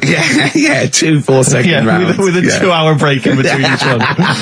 Sit-down meal. So give the number. I want serious suggestions of my fighting name. Nothing insulting, so we can actually use. Well, let's give out on the email. That's BBC. always the easiest. Yeah, exactly. Ricky.gervais@xfm.co.uk. What's the number, Carl? 08700 800 1234. And it doesn't have to be in the middle. It could be at the beginning, like. The Rage. Okay. Ricky the Rage. Ricky the Gervais. Tits. Yeah, sure. Ricky the Man play a record. Big It was a favourite good of day, ours. yeah. Ice Cube talks to me about my life in the pub. yeah. A couple of emails are already coming in. They're flooding in, Rick, inevitably, as boxing name suggestions for you. This is one from Matt, I think. He's given a couple, actually. Ricky the Pudding Gervais. Ricky Big Mac Gervais. There's a theme here. Ricky Pasty Gervais. The pasty. I quite like the pasty. Here comes great, the isn't pasty. As Carl said, he said the thing is, if you have a really good nickname, it's embarrassing when you lose. Whereas if you just call yourself, it's not so embarrassing when you lose. Carl, this is doing no good for my ego. Do you know what I mean? If you have like Killer Gervais. Yeah, and then you end up like vomiting, choking on your own vomit upside down, hanging out the ring. What happens if you win? Do you have to do something? Whereas there goes the pasty being stretchered off in the first 2 minutes. Yeah, Not such a problem. there he is, being lightly basted, and chucked down a mine. What do you mean? What do I have to do? Say if you beat Grant, say if that happened. Yeah, What happens next? What do you mean? What happens then? What do you think? Oh, this is a contention fight for the big one. But do they? Well, then we make Ricky 2. No, but do you know if they're planning on making more money? Because it's for comic relief, isn't it? So what happens on the night? No, it's for a charity of our Comic choice. relief would make sense. Yeah, Well, whatever, right? Yeah, it was last time. I think it was last time. Is it sport relief? It's not sport. It was last time, yeah. But I think this is a program where And how do we? Sorry, how do you make money for charity from this? Do we pay to sort of for how many punches to the head you're going to take? Or No. I just how think long you're going to last? I assume the BBC donate money, or someone, or a sponsor, or whatever. I don't know. Just donate money, because it's actually a program. This is more about a program with a charity angle. So yeah. So as if you get like killed, there's more money and food to go around. Maybe. But no, I mean the thing is, what's the next step? Because if they go like, right, yeah, well done, you've won, thank you very much. Well, Carl, what do you expect? That it's winner stays on? Yeah. Like in a fair where I go out there and I let people punch me on Bird and Manning. Yeah. And then my twin gets up. Yeah. It's a program. He's it's not like going to turn pro. It's like faking it. Yeah, but what's the point if it's not going to go anywhere? Well, sorry, him fighting Grant Bovey in a ring is not entertainment enough. yeah, what's the matter with you, Carl? That's going to get his face pummeled in. I'm Ricky Gervais, with me Steve Merchant. Over there, Karl Pilkington, the man who believes anything. I think it might be a condition due to his little round head. Mm-hmm. It's sort of like, it might be a new condition that we can call cranial sphericity, and because it presses on his lobes, and the only sort of upshot of that is he's normal everywhere, but he believes everything he reads or sees on Anna Nova. All right. Talking of which, Rick, I don't really follow the news. No. It's mainly boring, isn't it? Wars and stuff. Yeah. But I don't know. Well, yeah. Well, it is a war. It's all this nonsense before and after. When it's a war, it's it's in the middle of the war. You can watch it on telly. True. You get results. True. You know what I mean? Like, do you know what I mean? Yeah. Like a test match or something. But it's all this rubbish before and after. It drags on. This recent war seemed, I thought, just generally, it was better presented than the previous one. Because I remember the first Gulf War, it was often during the night, and I couldn't stay up. Yeah, because I think the American had rights to it, like the Tyson fight, so we had to get it at 2 in the morning, exactly. Which is annoying. They had, their prime time and that. Yeah, and a lot of it was in black and white, when the bombs went in. When the bombs going in. So this time there seemed a lot more colourful. Yeah, it's much better coverage. I think there should have been awards. Yeah, well, I'd like for to see it. awards, So like Channel 4 won for cricket. Yeah, I mean, a few times as well, I was quite pleased to see they actually had footage of the bombs exploding. Yeah. No, good. Well done. Generally, good on you. Well done. Good on you. Yeah, it costs a lot though, doesn't it? It isn't a costly War's thing. a lot more. When you got something like, a Jimmy Carr game show, which probably costs about $100,000. Yeah. Like half an hour of war costs millions. It's almost as expensive as like Terminator 3 or something. Yeah. But I mean, But then, you got a variety. Exactly. Sorry, Steve, you're talking, mate. Well, no, I just wanted to make sure you're aware that the World Elephant Polo Championships have taken place. I did get it. I think they mentioned on. Yeah, we won, didn't we? England won. Yeah. Well, my question is, where have they been practicing? I don't know. Do you remember ever at school anyone ever saying to you, "Are you interested in playing polo Do you reckon it was 5 blokes in pith helmets kept sneaking into a whipsnade? Possibly. What are you doing, lads? We're practicing. Get down. Yeah. Get off them elephants. Yeah. I didn't even know we had a team. I can't believe it. No, but it's like Johnny Wilkinson and the rugby lads. They're going to get MBEs, all sorts. The elephant boys, the elephant polo boys, nothing. They're going to get nothing. I haven't seen the sun talking like to them. be fair, it's not like horse polo where I don't think there's a stick long enough. I think the elephants kick it, don't they? I think you might be right. I think they're not allowed to use their tusks. They burst it, won't they? I think They go, oh, start again. Raheem. Yeah. What do you mean the elephants kick it? All right, I've opened a can of worms here. Normal polo on a horse, they have like Yeah, stick and mallets. that. yeah, they whack them, right? But I think it's obviously they're too high up. I think I might be wrong, but I'm pretty sure they just train the elephant to kick it. So it's like- why are people talking about? Why not just let them have a kick about without? Imagine that! And why does horse racing have to have a jockey? Well, they just let the horses go, okay, lads, on your, no cheating, on your marks, get set, go. You get back here. Get back here. Brilliant. Oasis, live forever on XFM 104.9. Right, we're in the swing of things. It's mine and Steve's favourite bit of the whole show. This is what we do this show for now. Educating Ricky. Yeah. Go for it, Carl. As you said, learning can't be fun. Yeah. Yeah. Okay, I'll go for the one. What's the one about the butcher going down the butcher shop? You've got to get your kit on. We're off down the butcher's. Yeah. You going for that one? Yeah. Well, do you know the saying? Don't let the cat out of the bag. Yeah. Do you know what it means? Yeah, well, don't give away a secret. Right. Well, do you know how it came about? No. Well, ages ago. Before like Ages ago. 17th century? yeah, before like Yeah. 17's good.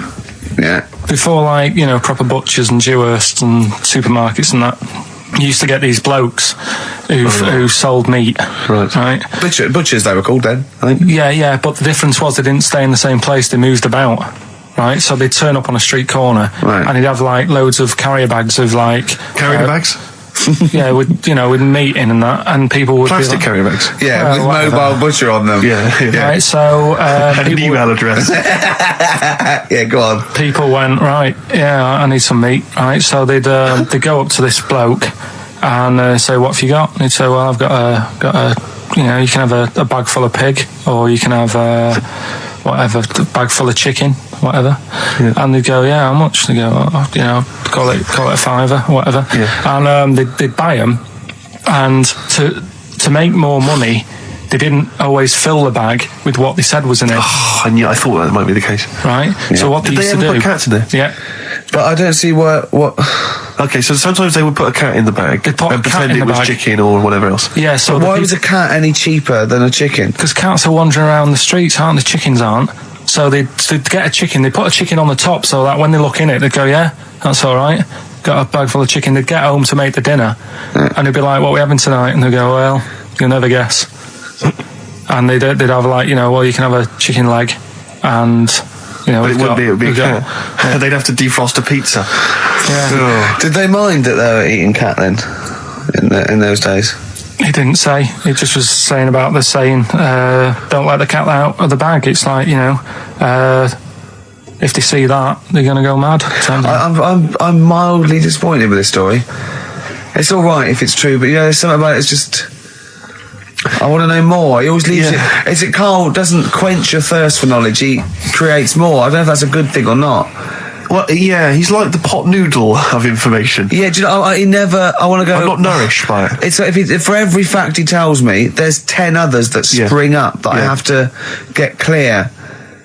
Well, so it was the people that were doing this. It was the dodgy butchers that coined this phrase.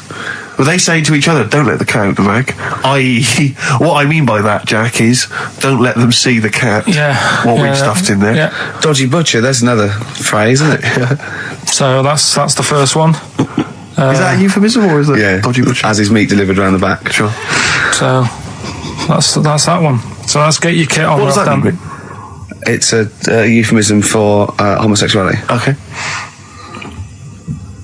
And meat, presumably, in that means different things. It doesn't. It's a word that is also a male Would bird. it mean chicken or cat necessarily in that context? Or well, I suppose it could. Yeah. So wristbands work. I saw one in a shop window the other day which said "Stop Child Abuse," and I bought one obviously because.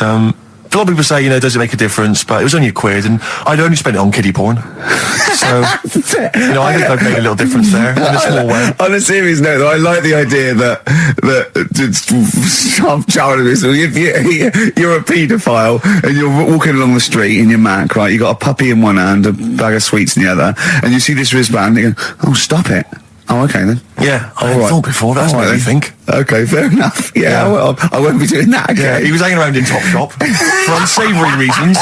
He saw them in there for only £1. 104.9 XFM. Hello, I'm Carl. Ricky Gervais and Steve aren't here, so we're playing through some of the best bits. I say the best bits. It's the bits that came across first. I mean, I'm not wasting my time. I'm a busy man. You know what I mean? So here's another bit.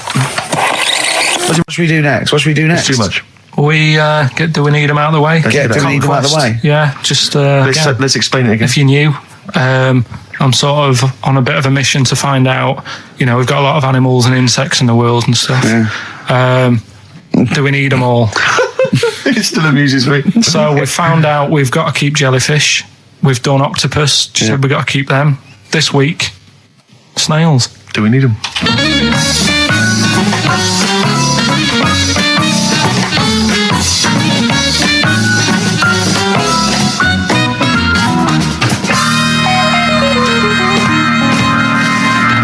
Just doing some research, right? I'm sort of working my way through different creatures and insects and stuff that's on the planet. Yeah. Right? And finding out if we need them or not. Right? Yeah. Do you know much about snails? Sea snails. Well, yeah. Snails in general. Don't know much about snails, land snails. Know a bit about sea snails, like whelks, top shells, that sort of thing. Would you say they're important? What sort of sense do you mean by important? Say if we had to sort of get rid of some animals and insects and that because we're running out of room. Right. Do you know what I mean? Because I'll tell you what I know about some snails. I don't know if this applies to sea snails as well. I mean, I called you today because a lot of other places are shut. Yeah. Right? So, I know they like to eat stamps, apparently. The glue on stamps. They love it, right? Right. Apparently a lot of letters and stuff aren't getting to where they're meant to be getting because snails are crawling into letterboxes and eating the stamps. That obviously doesn't apply to the sea ones, but that's a problem they're causing. All right. Were you aware of that? No. I didn't know that. But you're glad you answered the phone today? Right. They love beer. Beer, yeah. Who doesn't? And also, I don't know if this is right, but I heard that they sleep for 13 years, or can do. Right. I wouldn't know if they can sleep for 13 years or not, but I mean, sea snails are pretty important. Yeah, they do quite a good job in the sea. They graze on algae and they provide food for other animals. I mean, you can say that about any fish. Any animal. Why do they exist? Would you be upset if someone said we're getting rid of them? Oh yeah. You would be. They're an animal, I wouldn't. Forget being like favouritism and all that I get for them, right? There'll be other things knocking around you can sort of spend your time looking after. You'll still have a job. Don't be worrying about that. Because I'm not going to get rid of all the fish. Jellyfish need looking after, so you're safe. Yeah. But do we need them? Come on, there's loads of people saying, come on, we've got to move on through the animals, and you're holding them up saying, well, I want to keep them. Well, who's saying we need to... That just sounds a bit crazy to me. Just imagine. Do you know what I mean? And they would come to you because you work in an aquarium, so they'd be asking for your advice. Right. And you're slowing it down. Well, they asked my advice and I'm giving it to them, so, that's what I think anyway. Yeah, but snails, I mean, like I say, they drink beer and that, What do they do apart from some food for a whelk? They were around... Their descendants are around a lot longer than we have been. Yeah, they've been around a long time, but what have they done? Well, they've survived that long, so they must be doing something pretty good. Well, apparently they sleep for 13 years, so really, even though they've been around for ages... I think that sounds a bit... But I don't think they sleep for 13 years. Not all of them, just the tired ones. So, snails do we need them? Well, yeah, I just think they've got to, just as, it's not for us to say, do we need them or not, we can't just... So you think we should keep them? Yeah, definitely.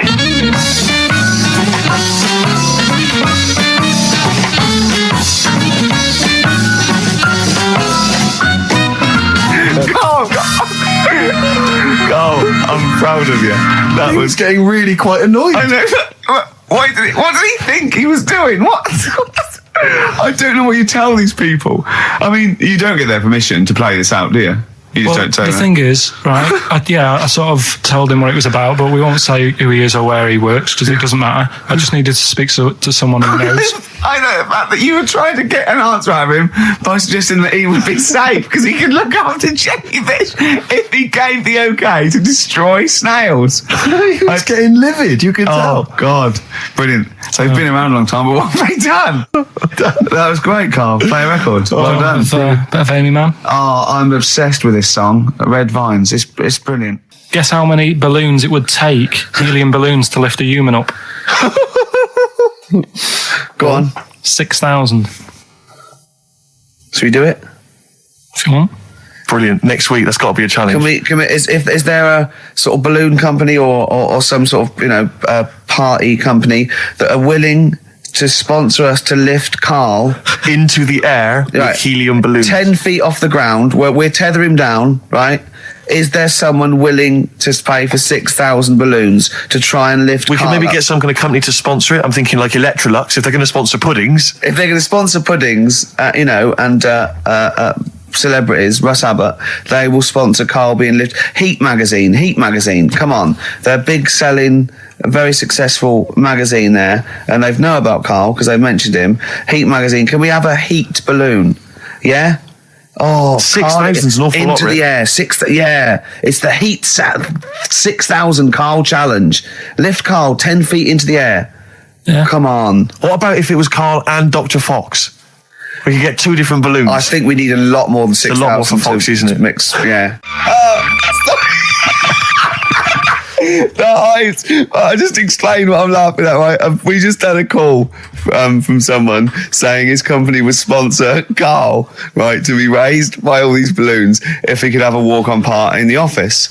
And we immediately went, we're worried about that sort of thing. You can't really promise that artistic, And I was worried about the legality of it as well. How can you promise someone that for personal gain that's a private and all that sort of stuff, right? And I went, I don't know. And anyway, put the phone down to him, and Karl went... I love the fact you're more effing worried about that than me being raised 30 feet in the effing air. You started getting scared, did you? Are you worried about it? Well, you're quite excited about the idea of the challenge, aren't you? I like the idea, but I want, like... Why do you like the idea, Karl? Oh, what if it went all wrong and we're there going, the humanity of it? I think we need Karl, to get... he's just... And the rope would pull out my trousers. Oh, no, it's definitely got to be Dr. Fox if that's going to happen. God. We've got to do this. So hang on, but let's just think about because wait a minute, we say this, but we'd have to get all kinds of health and safety people involved. No, we wouldn't. Of course we can't just start raising you in the air. No, you're allowed to do it on private land, aren't you? Look what happened to the Hindenburg. No, but I was just saying there was lots of people died. Listen, look, all we do is we get someone, right? But what if he gets loose and he just floats off into the air? We never, and he meets his magpie that he lost. He used to peck his grifter. Balloons. So I'm so excited about this. Listen, we've got to do this. No, but please. Shut up a minute. Let's just stop and think about it. It's 60,000 balloons. No, it's not. It's 6,000. But 6,000 balloons, that's a lot of balloons. No, it's not. No, it's don't not. be silly. For sponsorship, people pay for... No, listen, it's worth it. There must be a company out there that'll pay for this, just so we can film Hang it. on, is there not an easier way of just getting one big balloon? Then the challenge is there's no challenge then. No, it's got to have people coming up and hooking balloons. It'd be like Buckaroo. And the person who puts the balloon that actually raises him 10 feet wins a prize or something. So hang on, so what we've got each person with like 500 balloons. Yeah. That's mad. Can you imagine how many balloons that is? That's ludicrous. 6,000. Yeah. That's an awful lot of balloons. I don't know, there must be someone that could do this. Oh, look, people have walked on the moon, for Christ's sake. We can raise Karl Pilkington with some balloons. Yes, but they had a NASA budget. We've got XFM behind us. Yeah, but balloons. Yeah. Balloons are cheap. You can get about a pack of 25 for about 150. Right, fine. No, True. Yeah, the helium though, Carl. You can't just like attach yourself to a pack of balloons. No, but What, you think we blow them all up? with helium, Right. off you go. But then we can do something with the balloons, can't we? Like release them afterwards. Oh, we'll release them back into the wild. Brilliant. As a sign of peace.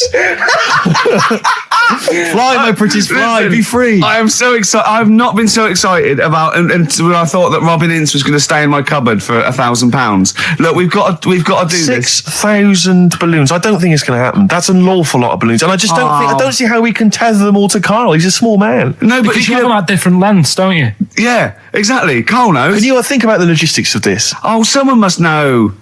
There must be a company. There's a bloke willing to do it. I know he doesn't know the technology of it. He's willing to sort of stumble. And What if a company just has access to helium like that? No, we can do this. Come on, London. And someone's done Londoners. it was on the internet already, so someone obviously has done it. Yeah. So they didn't say, "Oh, we can't get hold of the balloons." No, they probably worked it out, didn't they?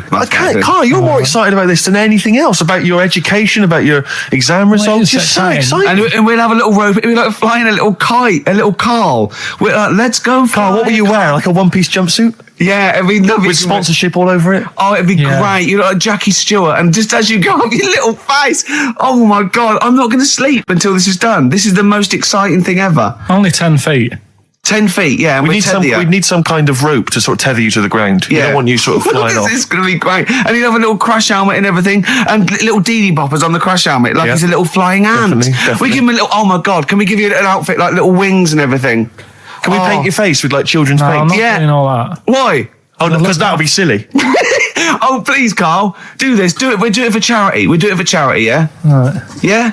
Oh, this is We'll do it for children in need. Please, just phone in if you can help us. Lift Carl up 30 feet. Let's say 30 I think feet. it has to be a decent... Yeah, it has to be a decent Well, height. is there a world record? Because we want to break that if we Yeah, I want to break that. What is the world record for raising a man by balloons? Yeah. Okay, so listen, let's just finalise details here. We've got... I'm so excited. Email address, ricky.gervais@xfm.co.uk. Ricky.gervais@xfm.co.uk. What's the number? What's the number? The number, Carl? 08700 800 1234. Lift Give it Carl. again. Lift Carl. 08700 800 1234. Sponsored by Heat Magazine And or something. maybe even if you've just got an idea about how we might be able to organise it, how we might be able to get it done, if you've got contacts, anything, just get in touch, give us some information. Oh, that'd be great. Carl, we're going to try and get Carl in the air. Anyone that can help us, take him up with helium balloons. Our friend Johnny Mango called again, and apparently the record's 11,000 feet. Carl is getting a little bit nervous. Yeah, the world record is 11,631 feet raised by hot air balloons. Yeah. How tall's Canary Wharf? It's 11,631 feet. Exactly. I don't know, Carl. Is it? How much higher? It's a long way. More. I'm not doing that. Because I'm like 6 foot something. Yeah, think of that. Just look at Steve. All right. Yeah. But you can change your record. You could say, well, the sort of balloons are the one with Mickey Mouse on it or something. Yeah, could I just say something? That man did 11,000 feet, but he wasn't naked. All right? Come on, Carl. Your 30 feet will be the world record for naked ballooning. Yeah? Think about it. All right, it's for charity. Well, thank you for listening, everyone. We are going to raise Carl. And after Carl said, and just to think, my teacher said I'd never be a high flyer. So this is your chance, Carl, to shine, to fly. Steve. It'll be brilliant. Oh, that was great. That was very, very funny indeed. What a wonderful clip that was. I enjoyed it. Do you remember that? Yeah. Wow. A few weeks ago, wasn't it? I mean, I think it was last week. we'd have to have very, very bad memories not to remember that hilarious clip. I'd like to hear that again, maybe in a couple of weeks' time when I'm away. Yes, absolutely. It's embarrassing, isn't it? And we, but the good thing is, on telly, I feel a bit guilty about putting out shoddy rubbish because I'm getting paid an awful lot. Yes. But here, I don't give a They can bleep that. They will do. And Darren Brown, the sort of magician, mind reader fella. Right, yeah. He comes in, he sits down. I'm a bit sort of... bit spooked by him straight away. Oh, you're spooked by him straight away? Yeah, there's a weird thing about him. Right? So anyway, he sat there, and I'm watching him. It's because he was naked. Checking, seeing what he's, looking at and stuff. So anyway, he gets his paper out, and I think, right, he's going to do a bit of trickery and that. And he says to me, right, write down a number and a name, right? It was between a two-digit number, and a name of anyone you know. Yeah, right. Now the thing is, I thought of the name because I was telling Steve earlier about the kid at school who I fell out with, right? Yeah. Over that girl who was called Aris, Yeah. right? So that name was like in my mind, ready to go, because I didn't want to use anybody's name who I knew, sort of now, because maybe you've mentioned it in the past. Do you know what I mean? I couldn't say Suzanne. I knew Colin Makin anyway. Yeah, well, do you know what I mean? So I picked a name, yeah. Well, I thought you might have been thinking about Auntie Nora. So I picked this name, right, that you three didn't really know about, right? Number just came to mind, right? So he 42, says, right, we were never thinking of that. 42, right? Yeah. He said, right, just keep saying it over and over in your head. And I'm there, and he's saying all these sort of different numbers at me, and I'm trying to throw him off a little bit. Every time he said a number that was nothing like 42, I was sort of smiling, looking a bit nervous. Yeah. Don't know if you caught that. Right. I just all I could see was you looking sort of blank. When he said, let your mind go blank, you'd realise he picked on the wrong person then. Right. So, you had to squeeze his head to get it going again. I said, Darren, if in doubt, he'll be thinking of monkeys. And Darren looked at Carl and he said, were you thinking of monkeys? He said, I tried not to and I thought of them more. Right. That's true as well. Yeah. Right. So, so I'm there thinking of these numbers and that, and then he said, right, let's just talk about other stuff for a bit, right? So I was like, well, I'm not going to say anything, right, because I don't want you to catch me out. But then when we were talking, I was trying to like knock him off track. Do you know what I mean? I wasn't. Oh, do you know what I mean? I played a bit of hardball with him. Yeah. I was like saying, because we were talking about aliens and that as well, weren't we? And I was saying, well, you know, they might come and land again in 2060. Oh, clever. You know what I mean? Dropping in different numbers and that. And so doing all that, playing him at his own game. And I think I had him for a bit. On the ropes, right? So anyway, comes down to the time when he's telling me the name and the number. Yeah. And well, he explained what he actually did. I mean, that was... He said, just think of a number at the end of it. And he said, oh, is it an I? And you went, it wasn't an I, but there is no... Okay. And anyway, he got the name Harris. Then he went and said, "Do you an extrovert?" And he wrote down these numbers. Well, he wrote down some numbers, and he said that if you're an extrovert, these are the numbers you tend to choose. If you're an introvert, these are the numbers you tend to choose. And he wrote them down, and he said, "I don't think you're really an introvert. I don't think you're this. I don't think you're that." And I think he came up with the number 32, didn't he? He said to you, "You're thinking of number 32." You said to him, "No way." You couldn't believe your luck, could you, when you'd caught him out? But he said it's either 42 or 32, didn't he? Yeah. Well, no, but it was beside the point, because then he said, you know, rather brilliantly, hang on a minute, if you just add up these numbers here, that adds up to 42. It was a magic square. Those numbers, that's 42. That's 42 across diagonally there. That box is 42. All the numbers that added up on the page, whether you go across, sideways, down, across, whatever, always added up to 42. Yeah. Right? And you've got the name Harris, which freaks you out. It freaked me out. I kept saying to him, how do you do it? How do you do it? And he wasn't telling me. I was talking to people at work about him, and one lad said, apparently the trick that he uses is the same thing that Hitler did. Play record. No, seriously.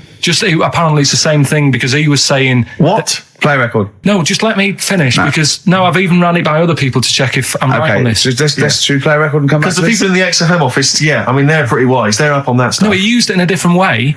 Play record. No, hang on a minute. Let me hear it. All it is, it's power of suggestion, apparently. And when Hitler used to do his big speeches to people... Yeah. So what should we play? Come on. Finish your point. Well, that's about it. Who told you that? Ian Canfield. A few different people. All right. The big thinkers out there in the office. The brain boxes. But anyway, right? It's because Magnus Magnuson works on it so now, doesn't he? Right. Listen. Or was it Paxman? Was it James Paxman? I'm Ricky Gervais, with me Steve Merchant, Karl Pilkington, pressing the little buttons there. XFM 104.9. What's that little Well, I think I do more than press the buttons. Right, see, this is it, right? Karl has had a little strop on since last night, okay? And He's had a little strop on? Yeah. You said strop on. I just wanted to clarify. And I don't know why. He says that I'm an annoying person. He says that I wound him up, right? Which I don't know. He says that you're winding up because you're sort of like negative about everything. Negative? Yeah. And but what I think it is because we pointed out that his lateness is unacceptable. Yeah. He said meet you at 6. He turned up at 20 past. He said, well, someone stopped me in the corridor. I don't care. I've got stuff to do. We had stuff to do. I think we're a bit busier than you, Karl. You've got one job. We've got loads of jobs. I keep telling you that. You've got one job in a little room, a 9 to 5 there, that you don't even get done in 9 to 5. That's why you're late and mucking around all the time. There's loads of work to do. Yeah, one job. No, cool. it's not. It's one job with a lot of other jobs in it. It's like those little Russian dolls you get. Right? Well, it's not, is it? Go. Yeah, it is. Yeah. Everyone thinks, oh, he only sits in his studio messing about, making songs a phrase. That's what I do in my free time. Which we've got coming up later. Super slick. I still think 20 minutes late is an outrage, though. Yeah, 20 minutes late is... Yeah, but I didn't say bang on 6. I said around 6. No, you didn't. You said 6, which means 6. Well, it doesn't. Wait, sorry, it doesn't? If it was a newsreader, I'd say, yeah, you've got to be on time. Do you know what I mean? If it was a 6 o'clock news, I wouldn't want to be late. But it's the fact that I said to you, I'm busy, I've got stuff to do. No, you didn't say that. You said 6 o'clock to sort out tomorrow's show. I didn't. I know what I said. So yeah, you don't, because I remember you sent me a text. You didn't even. It wasn't even a phone call. You didn't even have the politeness to call. Stephen has stitched him up by being a little bit more precise than him. It was a text, and it said, "See you around 6 tomorrow?" Question mark. Around. You just said it. Well, around 6. That doesn't count. That doesn't mean anything. Well, yeah, no, he does. What? So that? All right, you told me he said 6. Well, he did. I'm paraphrasing. 6 o'clock, Rick. To me, even if it was around 6 o'clock, that would be 5 to 6 or 5 past 6. It would not be 20 minutes after the event, because that is late. Yeah. Well, you've got nothing. You see, you haven't even got an excuse.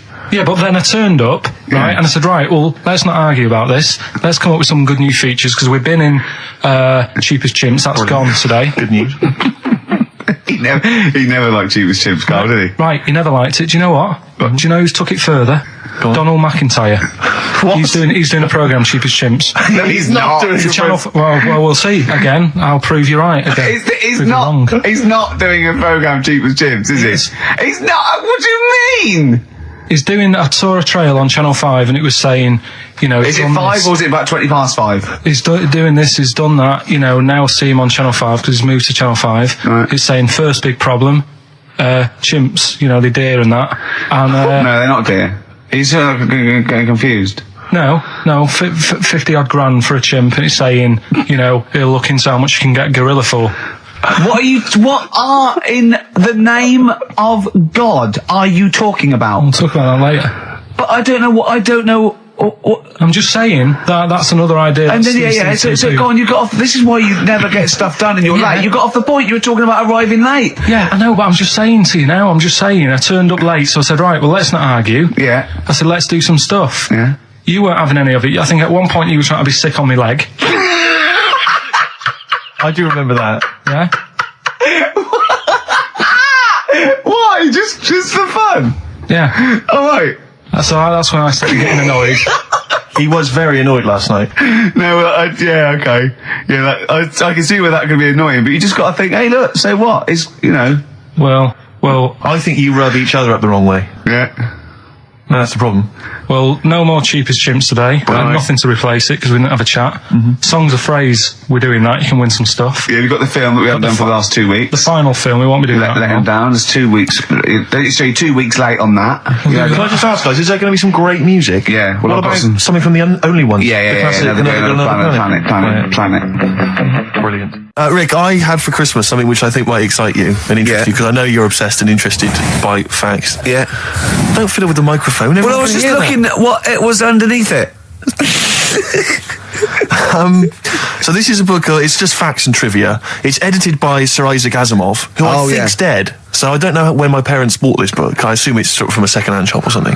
Right. It's quite on, but I got it for Christmas. I keep meaning to bring it in, because generally the facts are quite sensible in here. And I like to think if Isaac's been involved, they're probably substantiated. It's not like kind of just this nonsense on the web. I think that this is probably... Or up in Greg's The Baker's that Carl gets most of his facts from.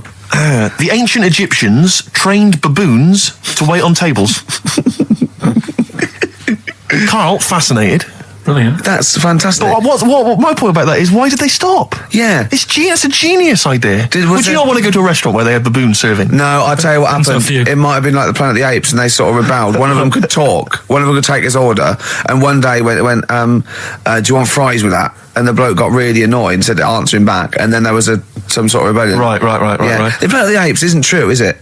It's not a documentary. Right, okay. I wonder, because what I like the idea of having baboons is the fact that I reckon they're like I have difficulty, and I'm sure you do, Carl, like working out that sort of 10%, you know, on a bill. Yeah. I reckon baboons would find that particularly hard. I reckon you could get away with under-tipping them all the time. Yeah, exactly. Just not leaving enough and just legging it. Exactly. They go away and you go, sucker. Yeah, exactly. So I'd love to see some baboon restaurants. If there's any restaurateurs out there, so Terence Conrad or someone. If you do go to a restaurant and you've been waiting on hours, please don't order the banana daiquiri because it comes half-eaten. They can't help their little selves. They really can't. They're okay with, like, you know, beef and steak and chips and like that. But there's a little bag. I go, do you... Can you imagine that? The baboons serving at waiting tables. It's genius. Just stop to think about that. It's absolutely incredible. Yeah. It's absolutely dynamite. Yeah. See, zoos would be a lot more popular if there was like the canteen and you could go... If they were serving tickets to 2? Exactly. One child. Okay, go through there. But I think they should do other things, like in the Flintstones, they used to mix cement in that bird's kind of pelican. Yeah. We should start doing that again because that also happened in ancient times. Yeah, exactly. According to the Flintstones. Yeah, before they had proper cement mixers, that's what they did. That was how they did it. Definitely. Right, next one. Which one's the next one? Oh, what about your paper round? Right, the paper round one. Paper round, I'd still say it's the best job I've ever had. And he means it. No, I really enjoyed it. It's like, you know, you don't have to work with anyone else, right? So you make your own rules. Just think of that. You know, you sort of you're spreading information to people, vital information. You're giving a service, and no one else is around. You know, you can just do what you want and think about stuff whilst you're cycling around on your bike. It's really good. Yeah. So anyway, imagine the stuff he's thinking about when he's riding around his bike. So getting in the head of a salamander. So anyway, I loved it, and even though I only got like 50p a day, right? No matter what the weather was like and stuff, I used to get up at 4:30 and go and do the round. And why did you get up at 4:30? Because I wanted to watch the Pink Panther at 5:30, so I wanted to get me paper round done. I said, why didn't you watch the Pink Panther? And then he went, I can't sit there thinking I've got my paper round to do. He'll ruin it for him. Yeah. So is it a good job or not? So 4:30 I was up and about, and this morning it was like winter, really bad winter, bad snow, you know, freezing cold, really windy and all that. And my mum said to me before I went to bed, she said, don't be getting up tomorrow, I'll give you the 50p. I said, it's not about the 50p. So, you know, people want the papers and stuff. So conscientious. So anyway, I went to bed thinking, you know, that's it, I've told her I'm still going, so, you know, whatever. Go to sleep, get up in the morning and put all my kit on. And I used to have layers of clothing on because it was really cold. I had like a big anorak on with the fur on. I had like waterproof pants, and I got my paper round bag. And I went downstairs to get out and tried to open the door and it was locked. I thought, God, so she'd locked it so I couldn't go out. So I'm searching around the house looking for the keys. She must have hid them somewhere. I thought, oh God, you know, I've got the papers to do. So I thought, how can I get out? So I went upstairs, climbed out of the bathroom window. God. Right, and to try and jump out of the bathroom window onto the porch. But the problem was, I had so much gear on, I was like the Michelin Man. So I could hardly move as it is. Yeah. And I try to get out the window, and I'm like, try to stretch down like that, get my foot on the porch, and my bag got caught on like the hook of, do you know, like how you have a hook so you can put the window open? Right, yeah. The little arm goes on. My bag had got caught on that. I was holding onto the wall and my foot on the thing, so I couldn't sort of pull it away in case I pulled it away and then fell on my head. Yeah. So I'm stuck there. Dangling. My dad comes back from working nights. Yeah. He thinks I'm a burglar. Gets out his gun. So he's shouting and stuff, going mad and going, Dad, it's me. And he had to give us a hand using a... He's heard that wily trick in Manchester before. He had to help me using a washing prop thing, a big stick. What did he do? Well, he said, just hold on for your dear life, and I'll sort of push the paper bag off the hook. Why didn't he go upstairs and sort it out? It was at that point where I was in the middle. There was nothing you could do. Do you know what I mean? It's at that point where you've just got to make a decision. Yeah. And by the time you go upstairs, who knows what might have happened? Sure. Do you know what I mean? You've got to act there and then, not messing around. Yeah. So you could hear downstairs, now here he is, the Pink Panther. Yeah. Dad! Hurry up! Panther, ever so pink. Oh. So that was close to death, because I must have been about 30 foot in the air. So to cut a long story short, he gave me about 4 or 5 near-death experiences, and he went, and the whole point of this, he went, so that's why I think I'm going to die of something horrible, like cancer. And I went, why? He went, right, you ready for this? Yeah. He said, well, I don't check my balls. Wait. He said, I don't like the feel. Carl, always check your balls. Do you I check don't like the yours? feel. Why don't you like the feel of your own balls? There's just, I mean, you know that I don't like bodies anyway. Right. Do you know what I mean? It worries me a bit that you've got all that going on in your body, right? And your skin's keeping it all in place. Stop. We're going down a whole other avenue of discussion. Let's play a track, let's come back to it. Blur and Out of Time. They're joking, there's 2 hours to go.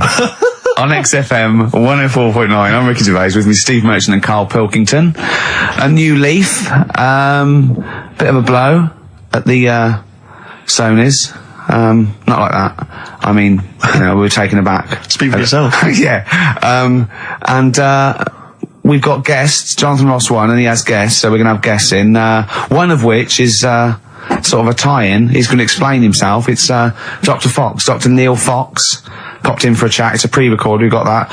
Although live in the second hour, we're going to have a chat to the girls from Tattoo, who are upstairs at the moment in Capital, and they're going to pop down and have a little chat with us. So we're really trying to, you know, make this more of an interactive show. We don't know yet whether we're going to give up or not. It depends how this show goes. Yeah, look forward to that. But we got some great. We went down to the big library, so we don't have to rely on 4 Non-Blondes and the the 2 jam tracks that are up here. We went down to the big library. And we've got some great tracks, Steve, haven't we? We've got some classics. Should we play one now? Well, before that, I just remember that some of the criticism we received, I think, was that we're perhaps not taking into consideration the listeners. A lot of shows, a lot of radio shows, they cater very much to the community, to the area which they're broadcasting. They interact with the listenership. Where's the fun in that? I agree. Well, for me, really. I'd just like to justify why we don't tend to correspond or interact with the listeners. Here's a typical email from Vicky, age 25. She asks, do you ski? Rick, that's her question. No, do you ski, yes or no? No, I don't. No, you don't. Right, there you are. Thanks, Vic. Brilliant. Keep those coming in. See, he's turned him against us, Carl. What do you think, Carl? What do you think of Steve's attitude there? It's alright. More insight like that coming later. Black Grape, Kelly's Heroes, on XFM 104.9. I'm Ricky Gervais, with me Steve Merchant and Karl Pilkington. Okay?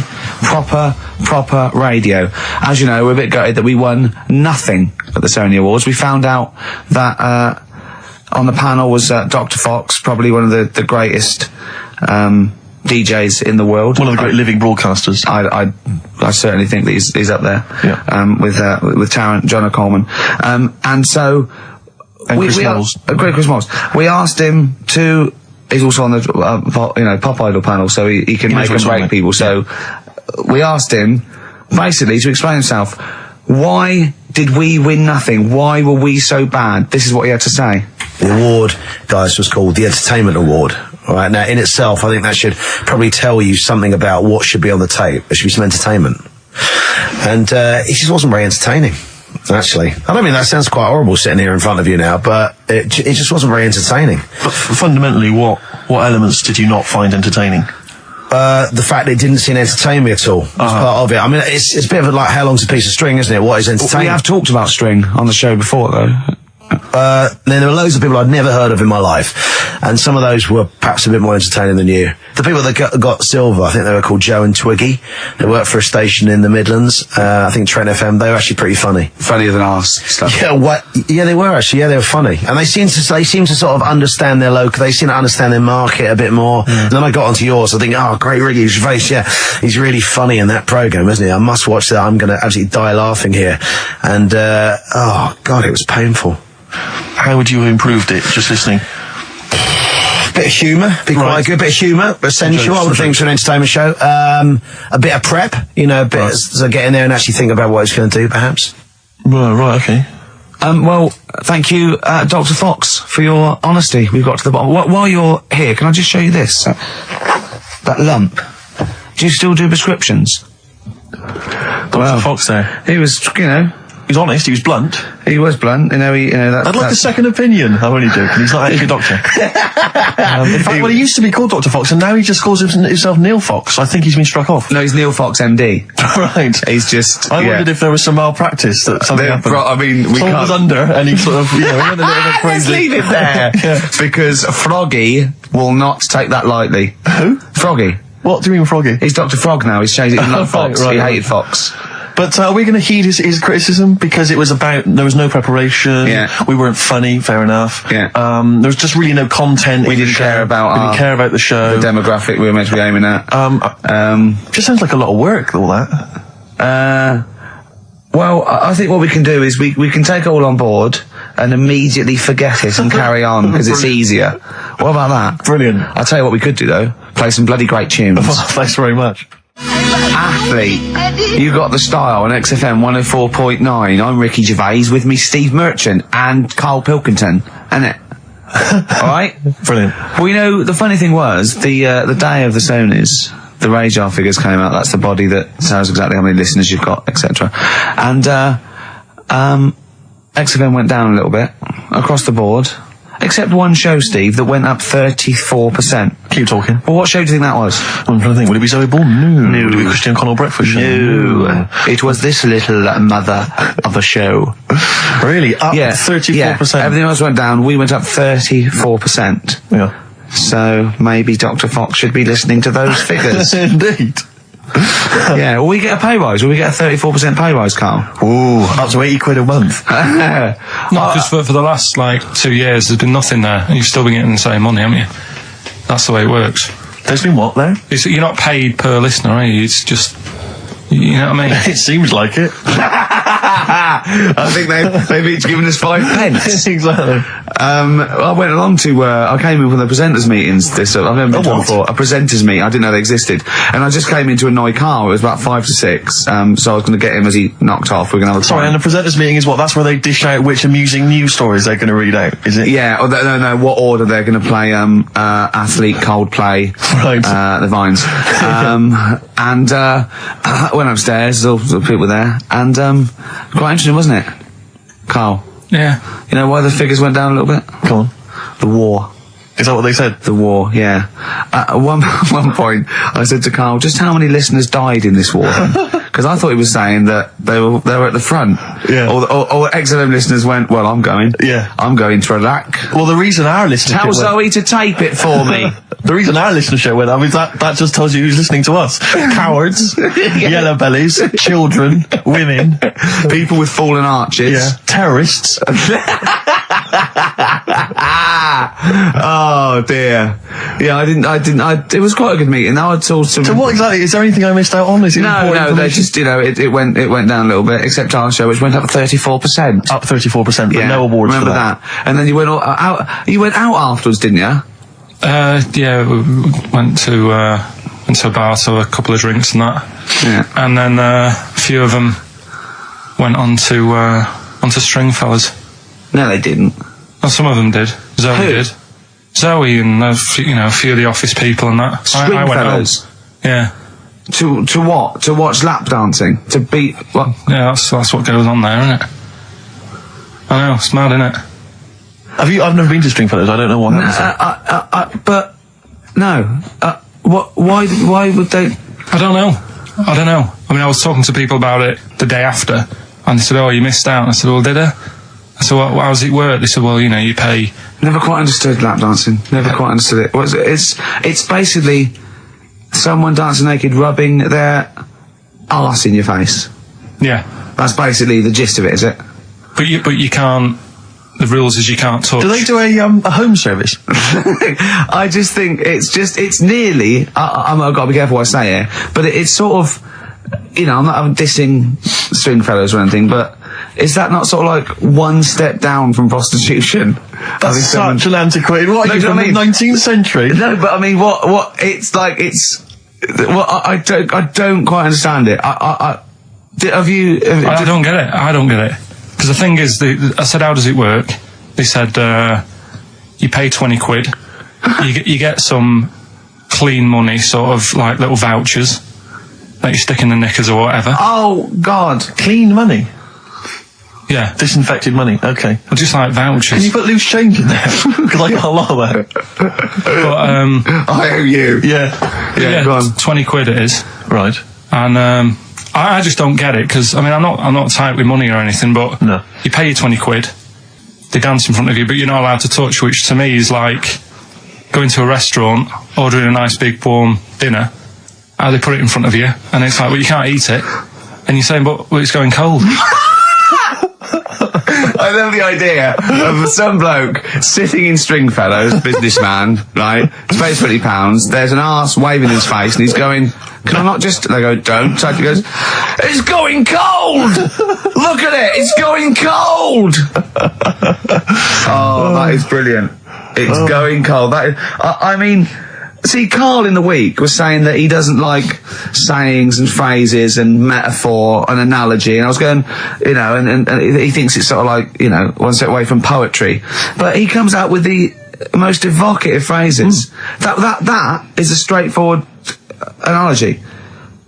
Lap dancing is like being given a meal that you can't eat. See, that's great. That's how you saw it, and that's so much better than saying it's mad, you can't touch, or it's a waste, or do you see what I mean? We were trying to inflame his enthusiasm in the week, and I said about different phrases, and he goes, well, why not just say the actual words? I was going, well, it's more poetic, and I told him the Isaac Newton one. If I have seen further than any other man, it's because I've stood on the shoulders of giants. And I said, well, that's because, you know, he's saying, you know, I'm getting lauded for being this great scientist and all these discoveries and being a genius, but I'm saying, you know, if it wasn't for those scholars before me that had come up with what they come up with, you know, I wouldn't have got this far. Karl went, what did you say? I just said, well, I prefer him to give me a name check. Do you know what I mean, though? If he stood there and he's saying how good everything is, don't just class me, don't sort of put me in with a load of other people. Give me a mention. If you were one of the other scholars? Yeah. Yeah, I think there were probably people that died sort of years before him. I think he's saying more that he's thanking the body of work these scientists and these great men had handed down, you know, through either books, material, teachings. He's not giving a big shout out to the collective science posse. Yeah, yeah. You know, thank you. Actually, I copied Nigel's. He's not saying that. I was like earwigging. I heard what Nigel said about it, about the third law. Do you know what I mean? Yeah. I mean, I look into sayings and stuff a lot more and see if they work. Well, one that happened a couple of weeks ago, right? You were talking about the you can't have your cake and eat it. Is that what you said? Well, I never understood that, because I thought, well, what's the point of having your cake and not eating it, rather like your lap dancing analogy? But it actually means you can't have eaten your cake and still have it there. Yes, obviously. Exactly.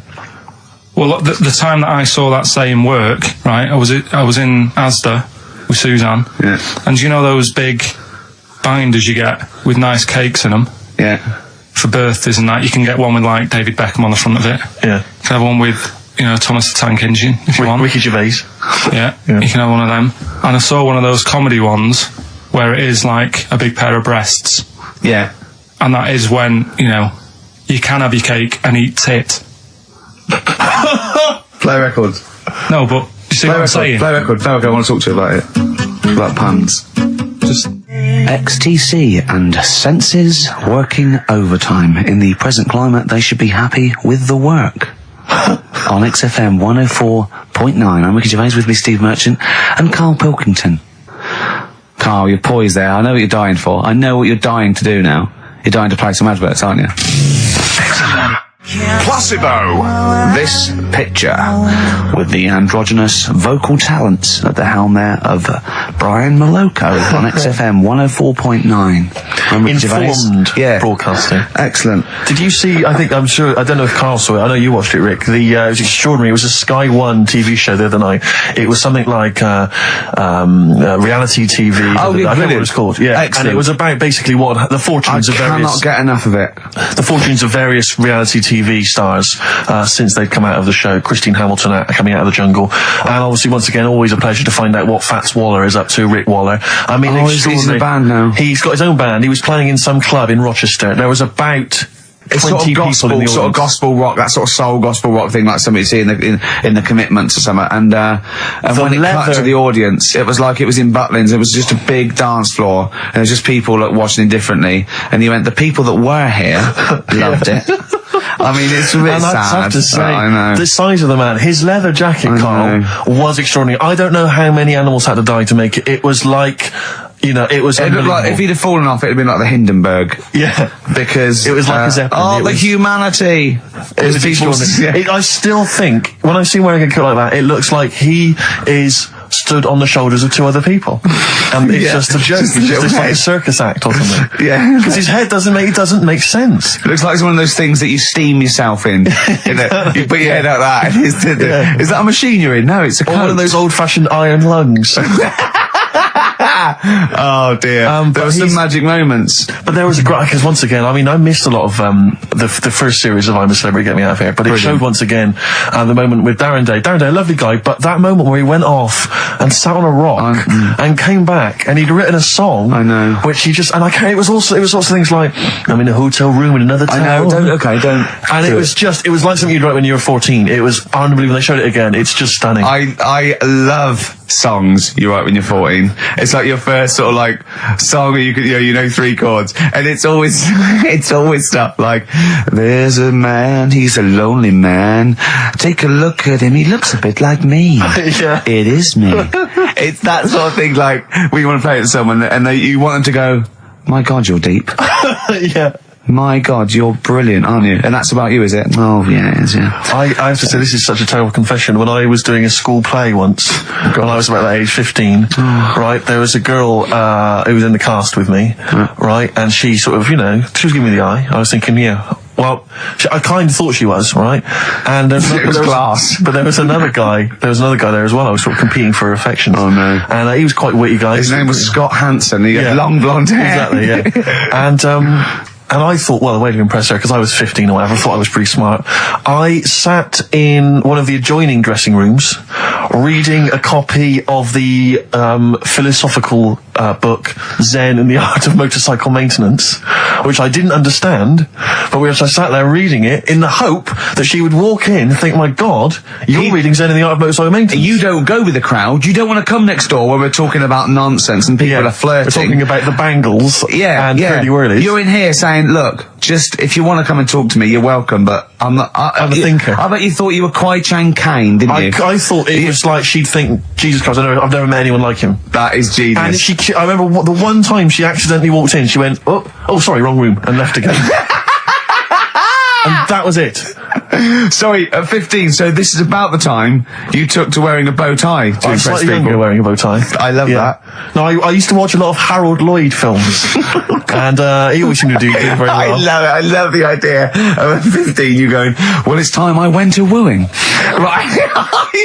Right, on with the bow tie. Where's the Zen? Where's the pipe and my boater? Yeah, it's a time I got me a bow. Yeah. I love that. But songs are great as well. And the other thing you do, sort of when you're about 15 or 16, is start writing songs about, like, the world's trying to take a piece of me. Hey, you think I'm going down? I'm coming back. I'm against the ropes. They try to drag me down. It's like you want to be Cool Hand Luke. Yeah. They put me in this emotional prison. The man's on my back. Who? They try and take a piece of me. Who do? Well, You're 14. Parents and that, don't they? You're really comprehensive. The teachers, yeah. I absolutely love it. I still remember a poem. I'll not say his name. We're about 14, 15, and we had to write a poem, and obviously everyone's was pretty rubbish, but we mercilessly took the piss out of this bloke because I still remember the poem, and how he did it is he went through a dictionary and found things with that, and this is a poem, right? Okay, remember? I've remembered this for 25 years, right?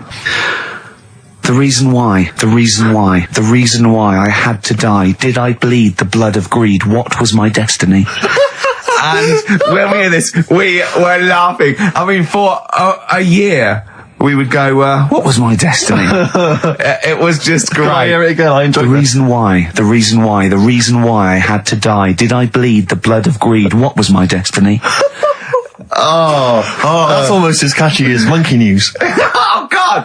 Oh! I've got some monkey news for you. Let's play a record and come back, and I've got some great monkey news for you, Carl. That's from the R.E.M. album that people tend to forget about now because it was so kind of poppy and such a massive hit, Out of Time, but there are some good tunes on it. And there's one of them, Near Wild Heaven. Excellent, on XFM 104.9. Carl. Go on. Watching a programme yesterday, and it was about these Japanese snow monkeys. And it was all about how animals learn things that aren't instinctive, particularly sort of primates, because they see other people doing it, and they start a culture. And they can pinpoint when one monkey first went down and got in the hot water springs and stayed there because it was hot, and the others copied them, and now it's part of almost a culture, you know, that won't be handed on because it's not instinctive, but has to be learnt each time. And they groom as normal like other monkeys, right? But they're really intelligent, and obviously the reason they groom other people, other monkeys, is because they eat the mites. But also the monkeys have learned they like being groomed. Okay, so they showed this one monkey. It went to a deer. Okay, and it was grooming this deer to get its mite off it, right? But then it didn't eat it. It held it in its hand. It went over to a monkey, put the mite on itself to show the monkey it had a mite, and got a free grooming. That's extraordinary. That's extraordinary. That is extraordinary. Because it gave up the food, knowing that if you put one there, this monkey would look for mites on it, and it would get a free grooming, and it was like having a little massage. What do you think of that? It's not bad. I've got some better stuff coming up later. On Monkey News, on the official. Yeah, Monkey do you News. see that? Just see what mine though. Mine's true.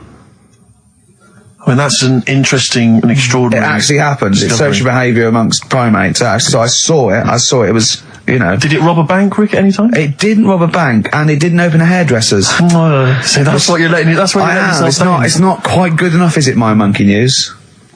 No, I got some. See the difference where I named the species, explained it slightly, told you an interesting fact, as opposed to there's this monkey, right?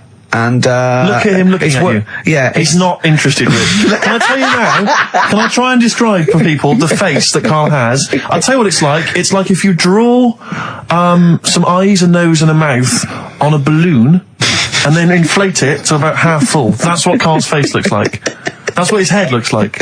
It looks like a face you've drawn on a balloon. Very small, the rest of the head huge. It's just that today I'm a bit tired, right? That's one thing. Why are you a bit tired? I just haven't been sleeping, right? Why not?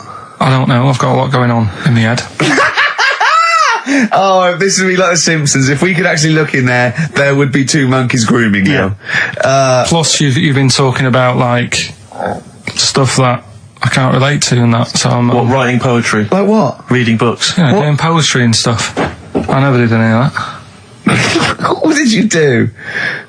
Well, at school they didn't bother. They tried to get us to write more, right? Right. By giving you a pen? No, they used to give us these school diaries. Yeah. Little red book. And it was a way that they kept an eye on what you were doing out of school hours. Right. So some kids would write down, you know... Stole a bike. Yeah. Burnt a house down. Yeah. But when I was at school, around that sort of 12 age, I didn't get up too much. You have no money, there's no what you can do. So every night it was the same thing. I'd get home, and I'd have to go to the shop, right, and get some potatoes and some bread every night, right. And I kept taking this into school. Sorry, what was it? Dublin in the 17th century? Yeah. What do you mean every day you went to the shops and got potatoes and bread? That's kind of what I had to get all the time. That's what we had. Why? What did you have? Chip sandwiches? Yeah. Right, so you went to you went there. So I kept putting that. I kept putting that in the diary, you know, every night, saying went to U Phase. That was the name of the shop. Yeah. What is it called? U Phase. What is it? U or U? Like HUGH. HUGH. Yeah. Oh, that was his name. U Phase. Right. Used to go there. Get the potatoes and bread and that. I love the fact someone who's named a shop after themselves. I'm not going to say what we sell. It's named after me or nothing, or I'm not opening. Mainly potatoes and bread. White sliced loaves, King Edward's. And the teacher used to always say, just write something different in there, make something up. Because, like, you know, Monday, Tuesday, all the way through to Friday, every night, it was just, went to U Phase. Went to U Phase? So you sort of, you came Are you sure it wasn't an advert? Sure he wasn't paying you to say, get my name in the book? Yeah. The only time that it changed, and she said, oh, that's made it a bit more interesting, was when it was my birthday and I had to buy a cake. Potatoes and a cake. And she said, oh, that's good. Yeah. That was my 13th birthday. My mum said, I got home from school, she said, oh, you're 13 today. Teenager, big turnover. Go and get a cake. That's your experience of writing? No, what? Well, no, that's your experience of your 13th birthday. Oh, by the way, you're 13 today, go and get a cake. Yeah. Brilliant. Big surprise? Was it a big surprise? yeah, that is brilliant. I love it. That's the only sort of writing. Well, and they never asked you to write essays or stories? Did you never write a story or a poem or The stories I did earlier on were, you made them up, but it was that thing that I'd always end them with, and an alarm went off and it was all a dream. Every single one of them? Yeah. But they didn't, I mean, it was a bit of a... I bought some potatoes and some bread, then I went down and it was all a dream. Then I went to shops and bought some potatoes and bread. But did you ever do anything that write about an adventure when you were a spaceman, or you were you were a cowboy, or... No? All the teachers, had scams going on, so, in English, right, you'd go in there, and the teacher would say, right, what we're doing today is, got a load of brochures from Thomson, but they say, 1983 on the front, so I've got a load of stickers here that say 1984, let's see how many you can do in half an hour. You are joking. Did you go to school with Oliver Twist? Sorry, you are joking. I'm not, that's what they did. So the teacher must have been getting, a freebie or something for helping them out. Honestly, yeah, that's what it was. That is fantastic. They were all after it. They were all, other than Mr. Fagan, you had... Yeah. And then when they saw Karate Kid, they had every kid washing their car going, wax on, wax off, hurry up.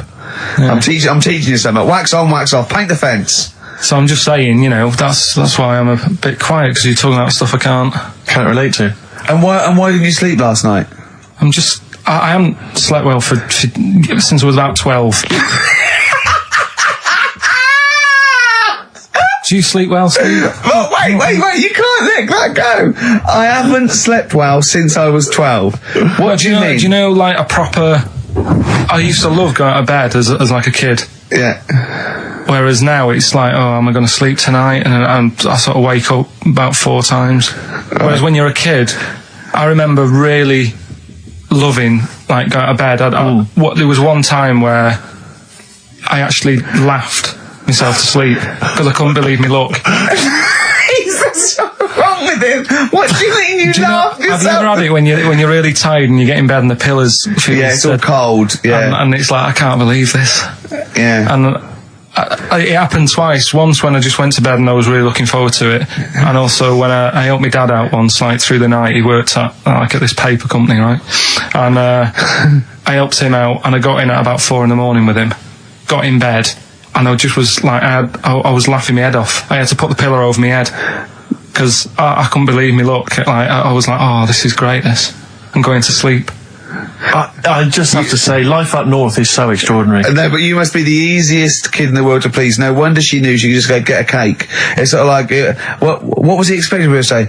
He were expecting an extra hour in bed, but we got him cake as well. I love that. Any supper, brilliant. Brilliant, yeah. Your own bed. How long was it before you got your own? What did you used to do before? Just some straw in the corner? No, it's just that thing of when you're really tired and... And do you ever do this with Suzanne now? Do you ever laugh yourself to sleep with her? No, that's what I mean. She can't sleep because you're chuckling away. I don't know what's up with me. I've got a lot going on. What do you mean you've got a lot going on? I don't know. I was talking to the security bloke before saying, do you sleep? Have you got much going on in your head and stuff? And I don't know. He wasn't insulted by that, I'm sure. Going up to someone and going, have you got a lot going on in your head? That is brilliant. It worries me. It's interesting that your lack of sleep coincides with the diaries and the writing of the bread and potato story every day. I don't know if once you had that responsibility. Why don't you every night go to Hugh Faye's, get some bread and potatoes, you don't have to eat them, then go to bed, and I think you'll be chuckling yourself to sleep in no time. Radiohead, they're their new single. Nice. On XFM 104.9. Now listen, some DJs are a little bit lazy. They get playlisted, or they get people to phone in with requests. Mm-hmm. I mean, they sort of work out what they're going to say. Now, we choose our records, don't we? But we are very lazy. Yes. So I thought, why don't the people phone in say, what do you want us to talk about? Clever. Yeah? Clever. I mean, because I'm out of stuff. I didn't come in with any stuff anyway, but I mean, I'm out of just... Yeah. What's the number, Carl? Sorry, are you out of breath having finished that sentence? No, I've been squeezing his head. Ah, right. Fine, as long as there's a decent reason. What I do, my technique, I'm only allowed to squeeze his head between 1 and 3, aren't I, Carl? Yeah, that's right. And what I do is I get ready. There's one I do the clamp either side of the temple and I squeeze. And that's dangerous because I think the head isn't as strong that way. So I don't go too fast. But then when I put one on the forehead and one on the back of the head and I squeeze, I go really hard, don't I? So do call in with stuff to talk about on 08700 800 1234. See, I don't know what Dr. Fox is talking about. I can't believe any of the award winners have ever spoken about the various techniques to use while squeezing a person's head. And then phone in, what should we talk about? I'm stunned at Carl's rudeness, okay? That's badly drawn boy, by the way, all possibilities. There's a lovely chap just calls in saying about... And Carl, because the record's ending, he doesn't say, oh, I've got to go to the record's end. He went, yeah. And he... So... He's probably still there. Well, cut him off. Well, just check if he's still there. He doesn't want to be on radio. He said he didn't want to be on the radio, but I think he should apologise.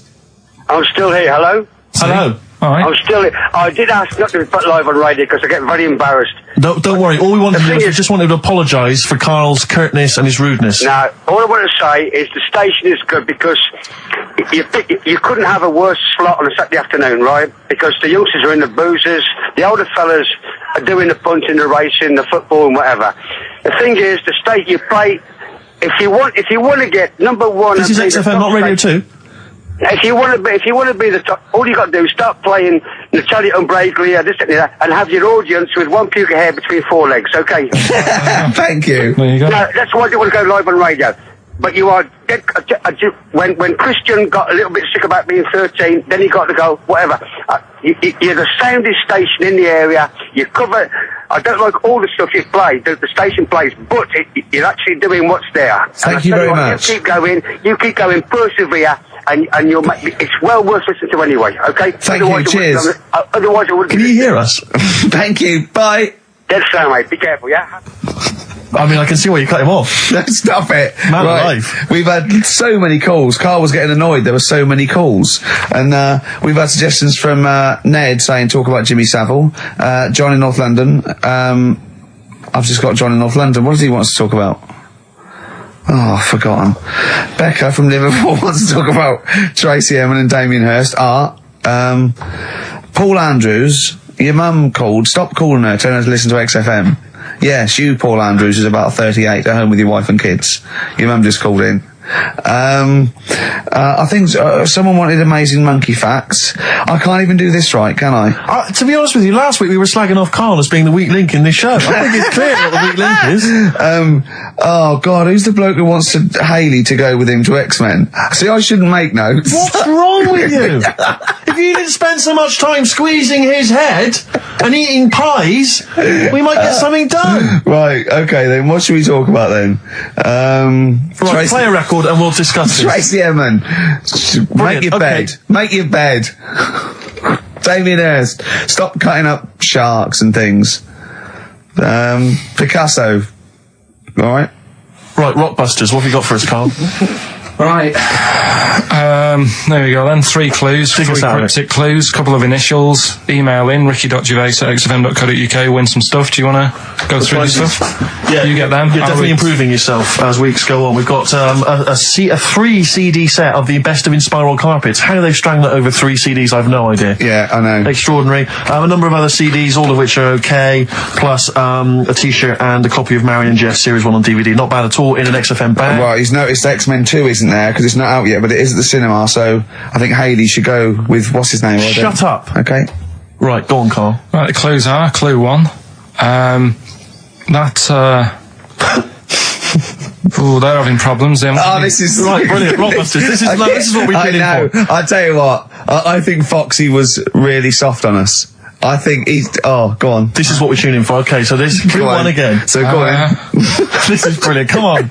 This is like Who Wants to Be a Millionaire? It's class. Come on, Carl. Don't worry about him. He doesn't understand radio, Carl. I heard his show before we had us. He was doing it. It sounded just like Dr. Fox. Yeah. Right, Go on. Clue one. They're having problems. They haven't got any rice. Say it again and say it like it's written down. Right. Say it like it's like you're reading it as opposed to making it up as you go along. I know you are, but say it again, because all the ums and ahs people think are integral. They're having problems. Do it again. They're having problems. They haven't got any rice left. Different. A cryptic clue every word. That's the matter. I love that. What's the initial? CC.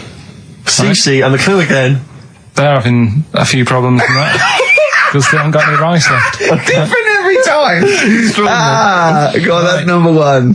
Second one, the Geordie fella doesn't know what he's been charged for.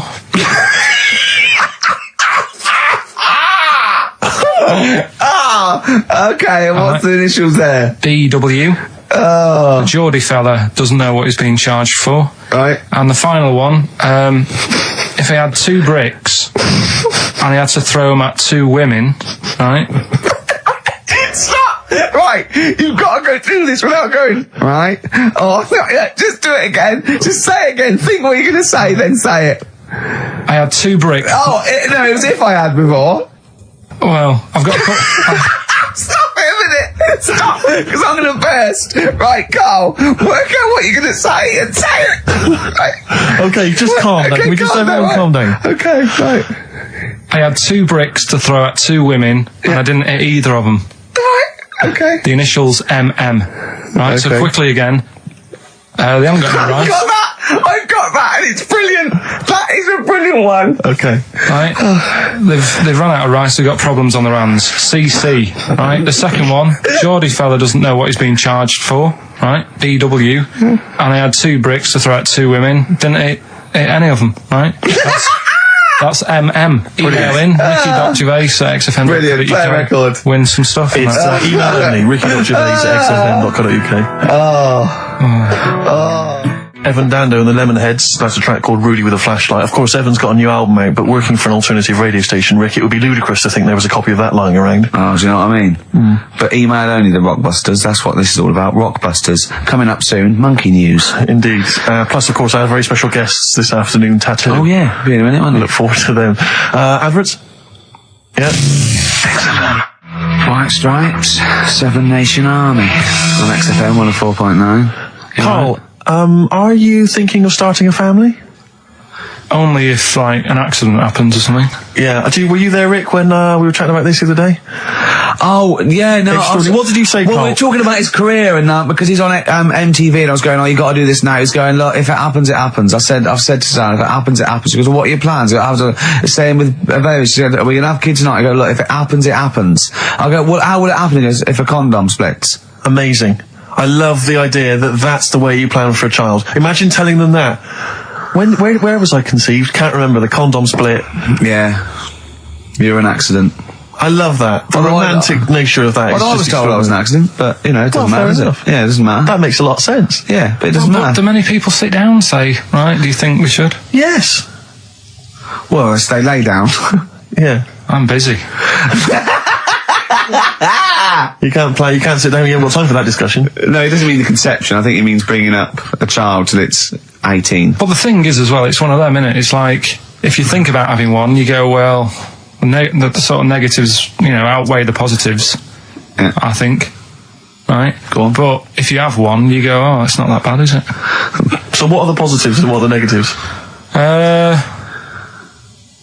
Like I say, the negatives outweigh it. I can't think of that many positives. They get in the way, don't they? Costs you a lot. Costs a lot of money. Same with marriage. Like Suzanne's saying, we'll get married, so what for? Well, marriage doesn't cost anything. Well, it does. Well, no, if you go to the registry office and then buy a house. But then what's the point?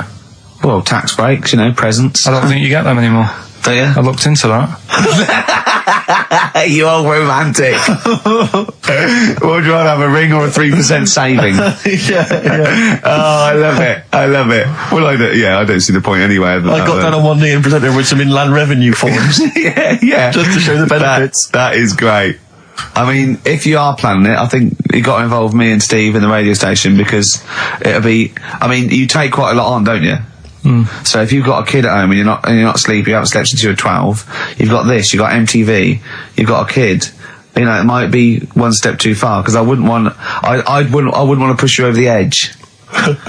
Well, go on, sorry. No, I just was going to say, I was talking to Suzanne last night about it and saying, about earning money and that, and she said, well, you're already sort of earn a little bit more than me. So, if you get loads of money, she said, I'd be happy staying at home and doing nothing, maybe looking after a kid. I said, so that's not happening. Right. I said, I could have a load of money now tucked away, I could have won some money and I wouldn't tell you. I still want sort of that check offer every month. Because I get a check offer to sort of pay the bills. Yeah. And I think you need to keep that in a relationship. Sure. Do you know what I mean? Work as a team. Yeah. Yeah, that's not working as a team. Of course it is. Well, no, you share everything. Sharing everything is working as a team, whether you earn most or whether stashing some 35 grand back. It's not like you think that, oh no, I won the pools, but I give her half, she'll get lazy, she'll just sit around the house doing nout.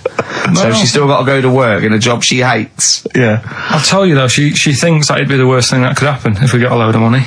Because she'd want to go to Egypt. I'd say I'm not going. Why would she want to go to Egypt? I don't, that's what I said. No, why would she? Why does she want to go to Egypt if she wins a lot of money? She said it's meant to be pretty good. So the incredible wonders of the pyramids and the Sphinx and so on, that's not of any interest to you? I've seen it though on the telly and that. I don't want to go all that way just to see it. Exactly. Right. No, exactly. That's To experience other cultures, other lifestyles, travel broadens the mind. Wow. You don't. No, not really. You've seen enough different ones here, haven't you? Yeah. There's parts of Wiven. Oh, you haven't seen yet. Yeah. Okay. Well, you don't want to make enough money. You don't want to make a lot of money because you're worried that Suzanne might want to go to Egypt. And then No. And that's going to tear you apart. I don't want to tell her that I'm making a lot of money. I can still tuck it away. Right. And what will you do with it? When are you going to spend it? When you turn up in a big converted limo, go da da da da da da da da da da da. Come on, we're going to bingo. Where'd you get the car from? Never thee mind. Right? Won't she be suspicious? When you've got a pet chimp. You know what I mean? What are you? I mean, yeah. What would you spend it on? Is there nothing that you want for? No, I've never. No, there's now at the moment. Honestly, it's I'm quite happy. Do you know what I mean? I don't ask for much. But you're not happy. You're always whinging and moaning. Always whinging. Clearly, there's something wrong. What if someone gave you? Okay, right. Let's be serious. We're not talking about billions, right? But if someone gave you a cash injection, just a one-off cash payment of £250,000, okay, what would you do with it? I mean, that's too easy, because that should obviously be a house. That should be the best house you can find in London. I'd probably want to go and see a tornado. Right. That's on your list. Okay. In many ways he's so sweet, but I want to shake him. Can I just point out to you, Carl, I don't know if you know this, but if you get caught in a tornado, you do not whisk off into the magical land of Oz. And land somewhere nice. Yeah, and crush a witch. Still in your rocking chair. Yeah, it doesn't happen. It's quite dangerous. But you'd go and see a tornado, number one, fair enough. Number two? What brochure is that in? That one? It's Texas, isn't it? Okay. Oh. Number two? Texas. So he's got tornado number one. What brochure is that in? Number it's two. Texas, isn't it? It's Kansas, I think, mainly. Well, I noticed someone's emailed here a link for, can you believe you luck, Carl? Monkeys for sale. Now, I don't endorse this in any way, but here you are. Here's a monkey for sale here. Oh, that's terrible. $2,500. It says male, very smart little guy, loves to play and gives kisses, wears diapers and clothes, has been around lots of people and loves them, healthy and loves to eat. Sounds like Ricky. How much is that? Well, it wasn't Carl, because it says loves to be around people. Yeah. There's a gibbon there. given for... Too pricey though. It's like that Donald McIntyre programme he did, that Cheapest Chimps programme. He didn't do Cheapest Chimps. He didn't do a programme called Cheapest Chimps. Saying that, but... Well, he didn't. There's at no point did Donald McIntyre do a programme called... Play a record a minute. Play a record. Oh. Cracking tune. If you're down in Texas, chasing your tornado, this will be on your stereo, surely. Surely, if you're in Alabama, it'd be in But he doesn't go to Alabama, it's Texas, that's where the tornadoes are. Do you not listen to what he says? Kansas. It's Kansas. Lydia Skinner, of course, Sweet Home Alabama. Always worth a play, I think maybe once a month. Yeah. Brilliant. Carl, we're talking about having kids and stuff. I've always been quite thankful that Ricky's never wanted to have kids because I just think he would set the worst example for a child that he possibly could do. Just in conversation the other day, just happened to mention that he's taken to eating in the bath. Yeah, well, let me explain something. Right. I've got busy schedules, yeah. I get up, I meet Steve at a certain time, and I go, I've got to go at 3:30 today, Steve. I'm working out at 4. I work out 4 till 5. I have to have something to eat before I go out, and often meet Johnny for a beer at 6 or something, or go somewhere. So I thought, oh God, if I go around and have a bath straight after, then I have something to eat. I go, well, I've got, sometimes there's chicken legs, right, and they're greasy. So one day I thought, hold on, I'll go to the bath with the chicken legs. I'll eat them in the bath, and it's brilliant. So I'm sitting in the bath. I eat the chicken egg. It's really greasy, right? I just throw it in the bin. Just go under the water. Come up. I'm clean. I've eaten. I'm clean. I get dressed. I go out and meet Johnny. I've lined my stomach. And the good thing about that is that when I come home after 3 beers and I've eaten the chicken, I go, there's only bread left. I just wipe it round the bath. I got a lovely bread and dripping sandwich. That's not true, that bit. But I do eat in the bath. I mean, the second week of doing it, I was just eating in the bath. I think I was in chicken legs again. I'm eating in the bath. Jane walked past, just looked in at me, and she went, Christ, Caligula. Well, just me, a fat Roman emperor eating. Caligula, to be honest, is just too cool and impressive. Not Caligula, Old Man Steptoe. Have you seen the one where he's in the bath eating pickled onions? No. He sat in the bath, he literally sat in the bath, eating some pickled onions. Some of them slip under the water, he fishes them out, put them back in the jar. I'd never do that. No, you'd eat them. You would never, they wouldn't let food go by like that. But it's But it's the fattest chicken, it's big greasy slabs of chicken. Yeah. You're throwing the bones on the floor. No, I'm putting for the wolves to scavenge. Putting them in the bit. Stop biting your nails, Carl. Not only can you hear it, it's really rude. I don't know, what?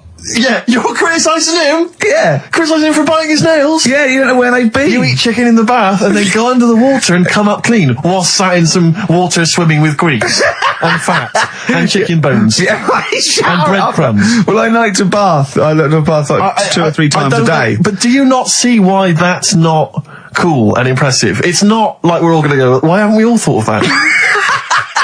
To be honest though, Steve, that is the only time I eat oranges. I know what you mean.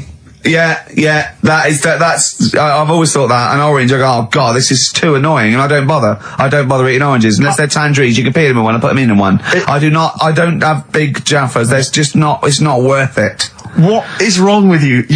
Firstly, have you ever thought about cutting an orange into 4 quarters with a knife? Waste. What do you mean a waste? More washing up. Yeah, right, so this is why you can't sleep at night. Because you think, I've got to run a bath and have an orange. I haven't got time. I'd like an orange now, I need the vitamin C, but I've got to run a bath for it, at least have a shower. I'm going to be in there with another man. Oh, it's dear. like, the two of you are just, you are like children. You're infants. Your mentality is ludicrous. And you're embarrassing us in front of our special guests. Oh, yeah. I can't believe it. Now, of course, last week we've had tattoo here. We've had a number of letters, Rick. I'm just reading them now. Saying, last week, loved your interview with Chris Martin from Coldplay. Yeah. Genius. Another one here. Great insight into the man who wrote Yellow and Clocks. Yeah. Fascinating.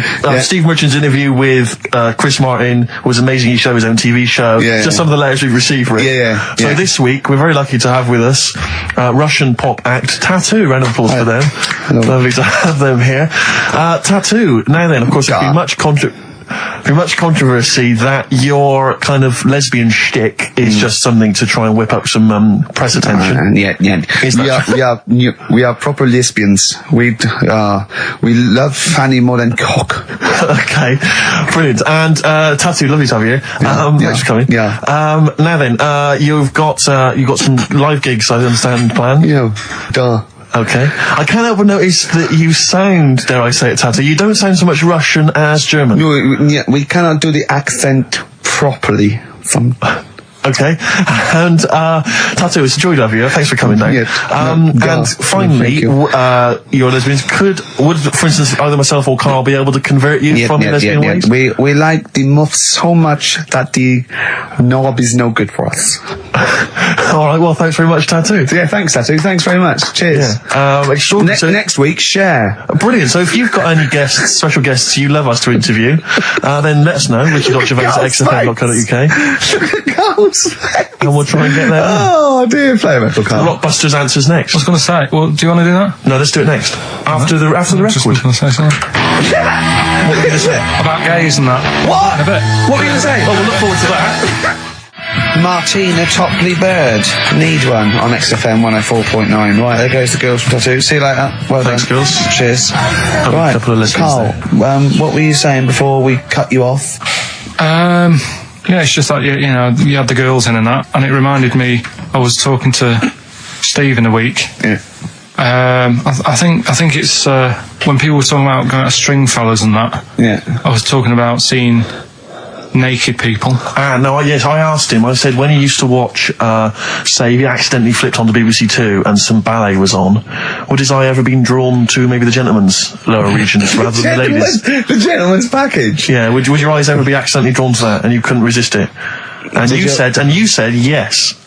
Yeah, because, right, I don't think I'm Oh dear. Oh, go on, I mean, fair enough. No, right. I'm always looking at the beautiful ladies, but fair enough. Yeah.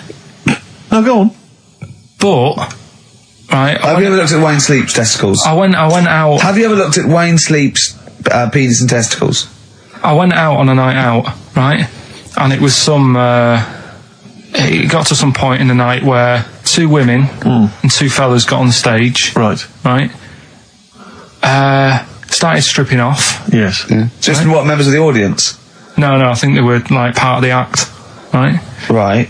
And, what was this, panto? The fellas had like their undies on, and the girls just had their knickers on. Yeah. Right. And sounds pretty erotic at the moment. Go on. And at the same time, they all whipped their pants off. Yes. Right. Yeah. It was Bucks Fizz, wasn't it?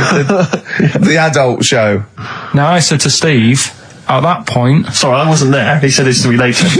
yeah. I said, well, you have a quick glance at the fellas, and then the annoying thing was. I thought, right, now I'll have a look at the women, and it was too late. They put the knickers on. How long were you looking at the fellas? Not that long, but why were you looking at them first? That's human nature, isn't it? Why? I don't know, but I'm sure you would have done the same thing. You just sort of think, well, how are they shaping up? So it's a comparative test. So who had the biggest knob? Which one of the blokes had the biggest knob? No, it's like, normal. But this is a whole new side of you. This is a whole other area. So you look at ballet dancers, you look at the gentleman's. No, I don't. package. I just was when he said this, it reminded me of this night when I was walking home thinking, didn't get a look because I was messing Where around. was this? What event was this where people are stripping off? Carl, I'll tell you what, you are the most interesting man I've ever met. But are you comfortable being nude and that? We've done this. Well, I don't know what this is. We did this last week about, are you comfortable being nude? No, I know, I was talking you're about probably that. most comfortable being nude is just probably not in public. Well, Ricky's only really comfortable nude when he's eating. yeah, there's nothing to get, Yeah, you can just wipe yourself down. Yeah, you just sit in the bath, yeah. No, but I talked about that, and then when I went home, I was talking to Suzanne about it, and she said, "What's all that about? You don't like being nude?" Right? And I said, "Well, it's not." It's like I'm part of an Alan Bennett play. It's just, I love the way you talk. Remember once, right? I don't know if I should talk about this really, but well, that means you should. So go on. Go on. Oh yeah, right. We went to Tenerife, right, one year, and I was still living in Manchester. I'm scared now. Yeah, I don't know said that. I'm actually scared. I'm thinking about Suzanne, but she's. Well, I don't want to know anything about Suzanne, to be honest. No, but it involves me more. Let's hear the story. But I'm just explaining to you that I don't like being nude. Yeah. So you're in Tenerife. In Tenerife, right? Didn't have much money. Stayed in this apartment that wasn't that nice, right? Had the cockroaches in it and stuff, right? Yeah. Didn't have much money to go out at night. So we're in this sort of death trap of an apartment, right? Anyway, so when I was younger, right, I had a bit more energy. So he's 30. 80, I know. So, you know, start having it away a bit. It's a joy. Beautiful. It's So, gone, yeah. I've been here to a while. I love it. Go on. Right, so, you know, doing what I do, right? Yeah. Someone starts banging on the door. So Suzanne Everyone's says, at it. Right, so you mean knocking on the door, right? Okay. knocking on the door, right? So Suzanne said, you better get it. So I said, I can't get it now, can I? I'll have to wait a bit. Right. I can't go to the door. Go on. So the banging's getting louder. Yeah. Someone at the door. Yeah. And she's like, hurry up, it must be important. I'm like, in a minute. So anyway. I don't want to know anymore. No, come on, finish the story. Open the door. It's a fireman. So I just stick my head round and he's going, you'll have to get out. The building's on fire. Right? So I'm like, in a minute. Sorry, you weren't still having sex at this point? No, but, you know, Right. still sort of got to wait a minute or I can't get my pants on. Oh, Carl, I wish I'm so sorry. Right, go on. So the place is burning down. So it could be a serious big fire going on. Yeah. I'm sort of waiting. You can hear people sort of screaming and that, panicking. Is that because the door's open and you're nude? The fireman's saying, will you get out, I'm saying, in a minute. Right. And Suzanne was saying, you know, think of something that's not sexy. Sure. So I was thinking of people, you know, thinking maybe dying in a fire might sort of calm you down. Yeah. Then the fireman said, we need a big pole. Yeah. Yeah, Sure, go on. But what I'm saying is that, to me, I wouldn't have wanted to go out and be safe over, do you know what I mean, over being naked. I don't like walking about without on. So what I'm saying is, even if that fire... I love the idea of everyone huddled in there with all the firemen. It just, the camera spans along and there's Carl. Yeah, a local news report. Naked. With still... But would you have gone out, we're now on... But why do I have to go out with now on? I'll just grab a pair of jeans. All right, but you've just, you know... What? There's a fire, Carl!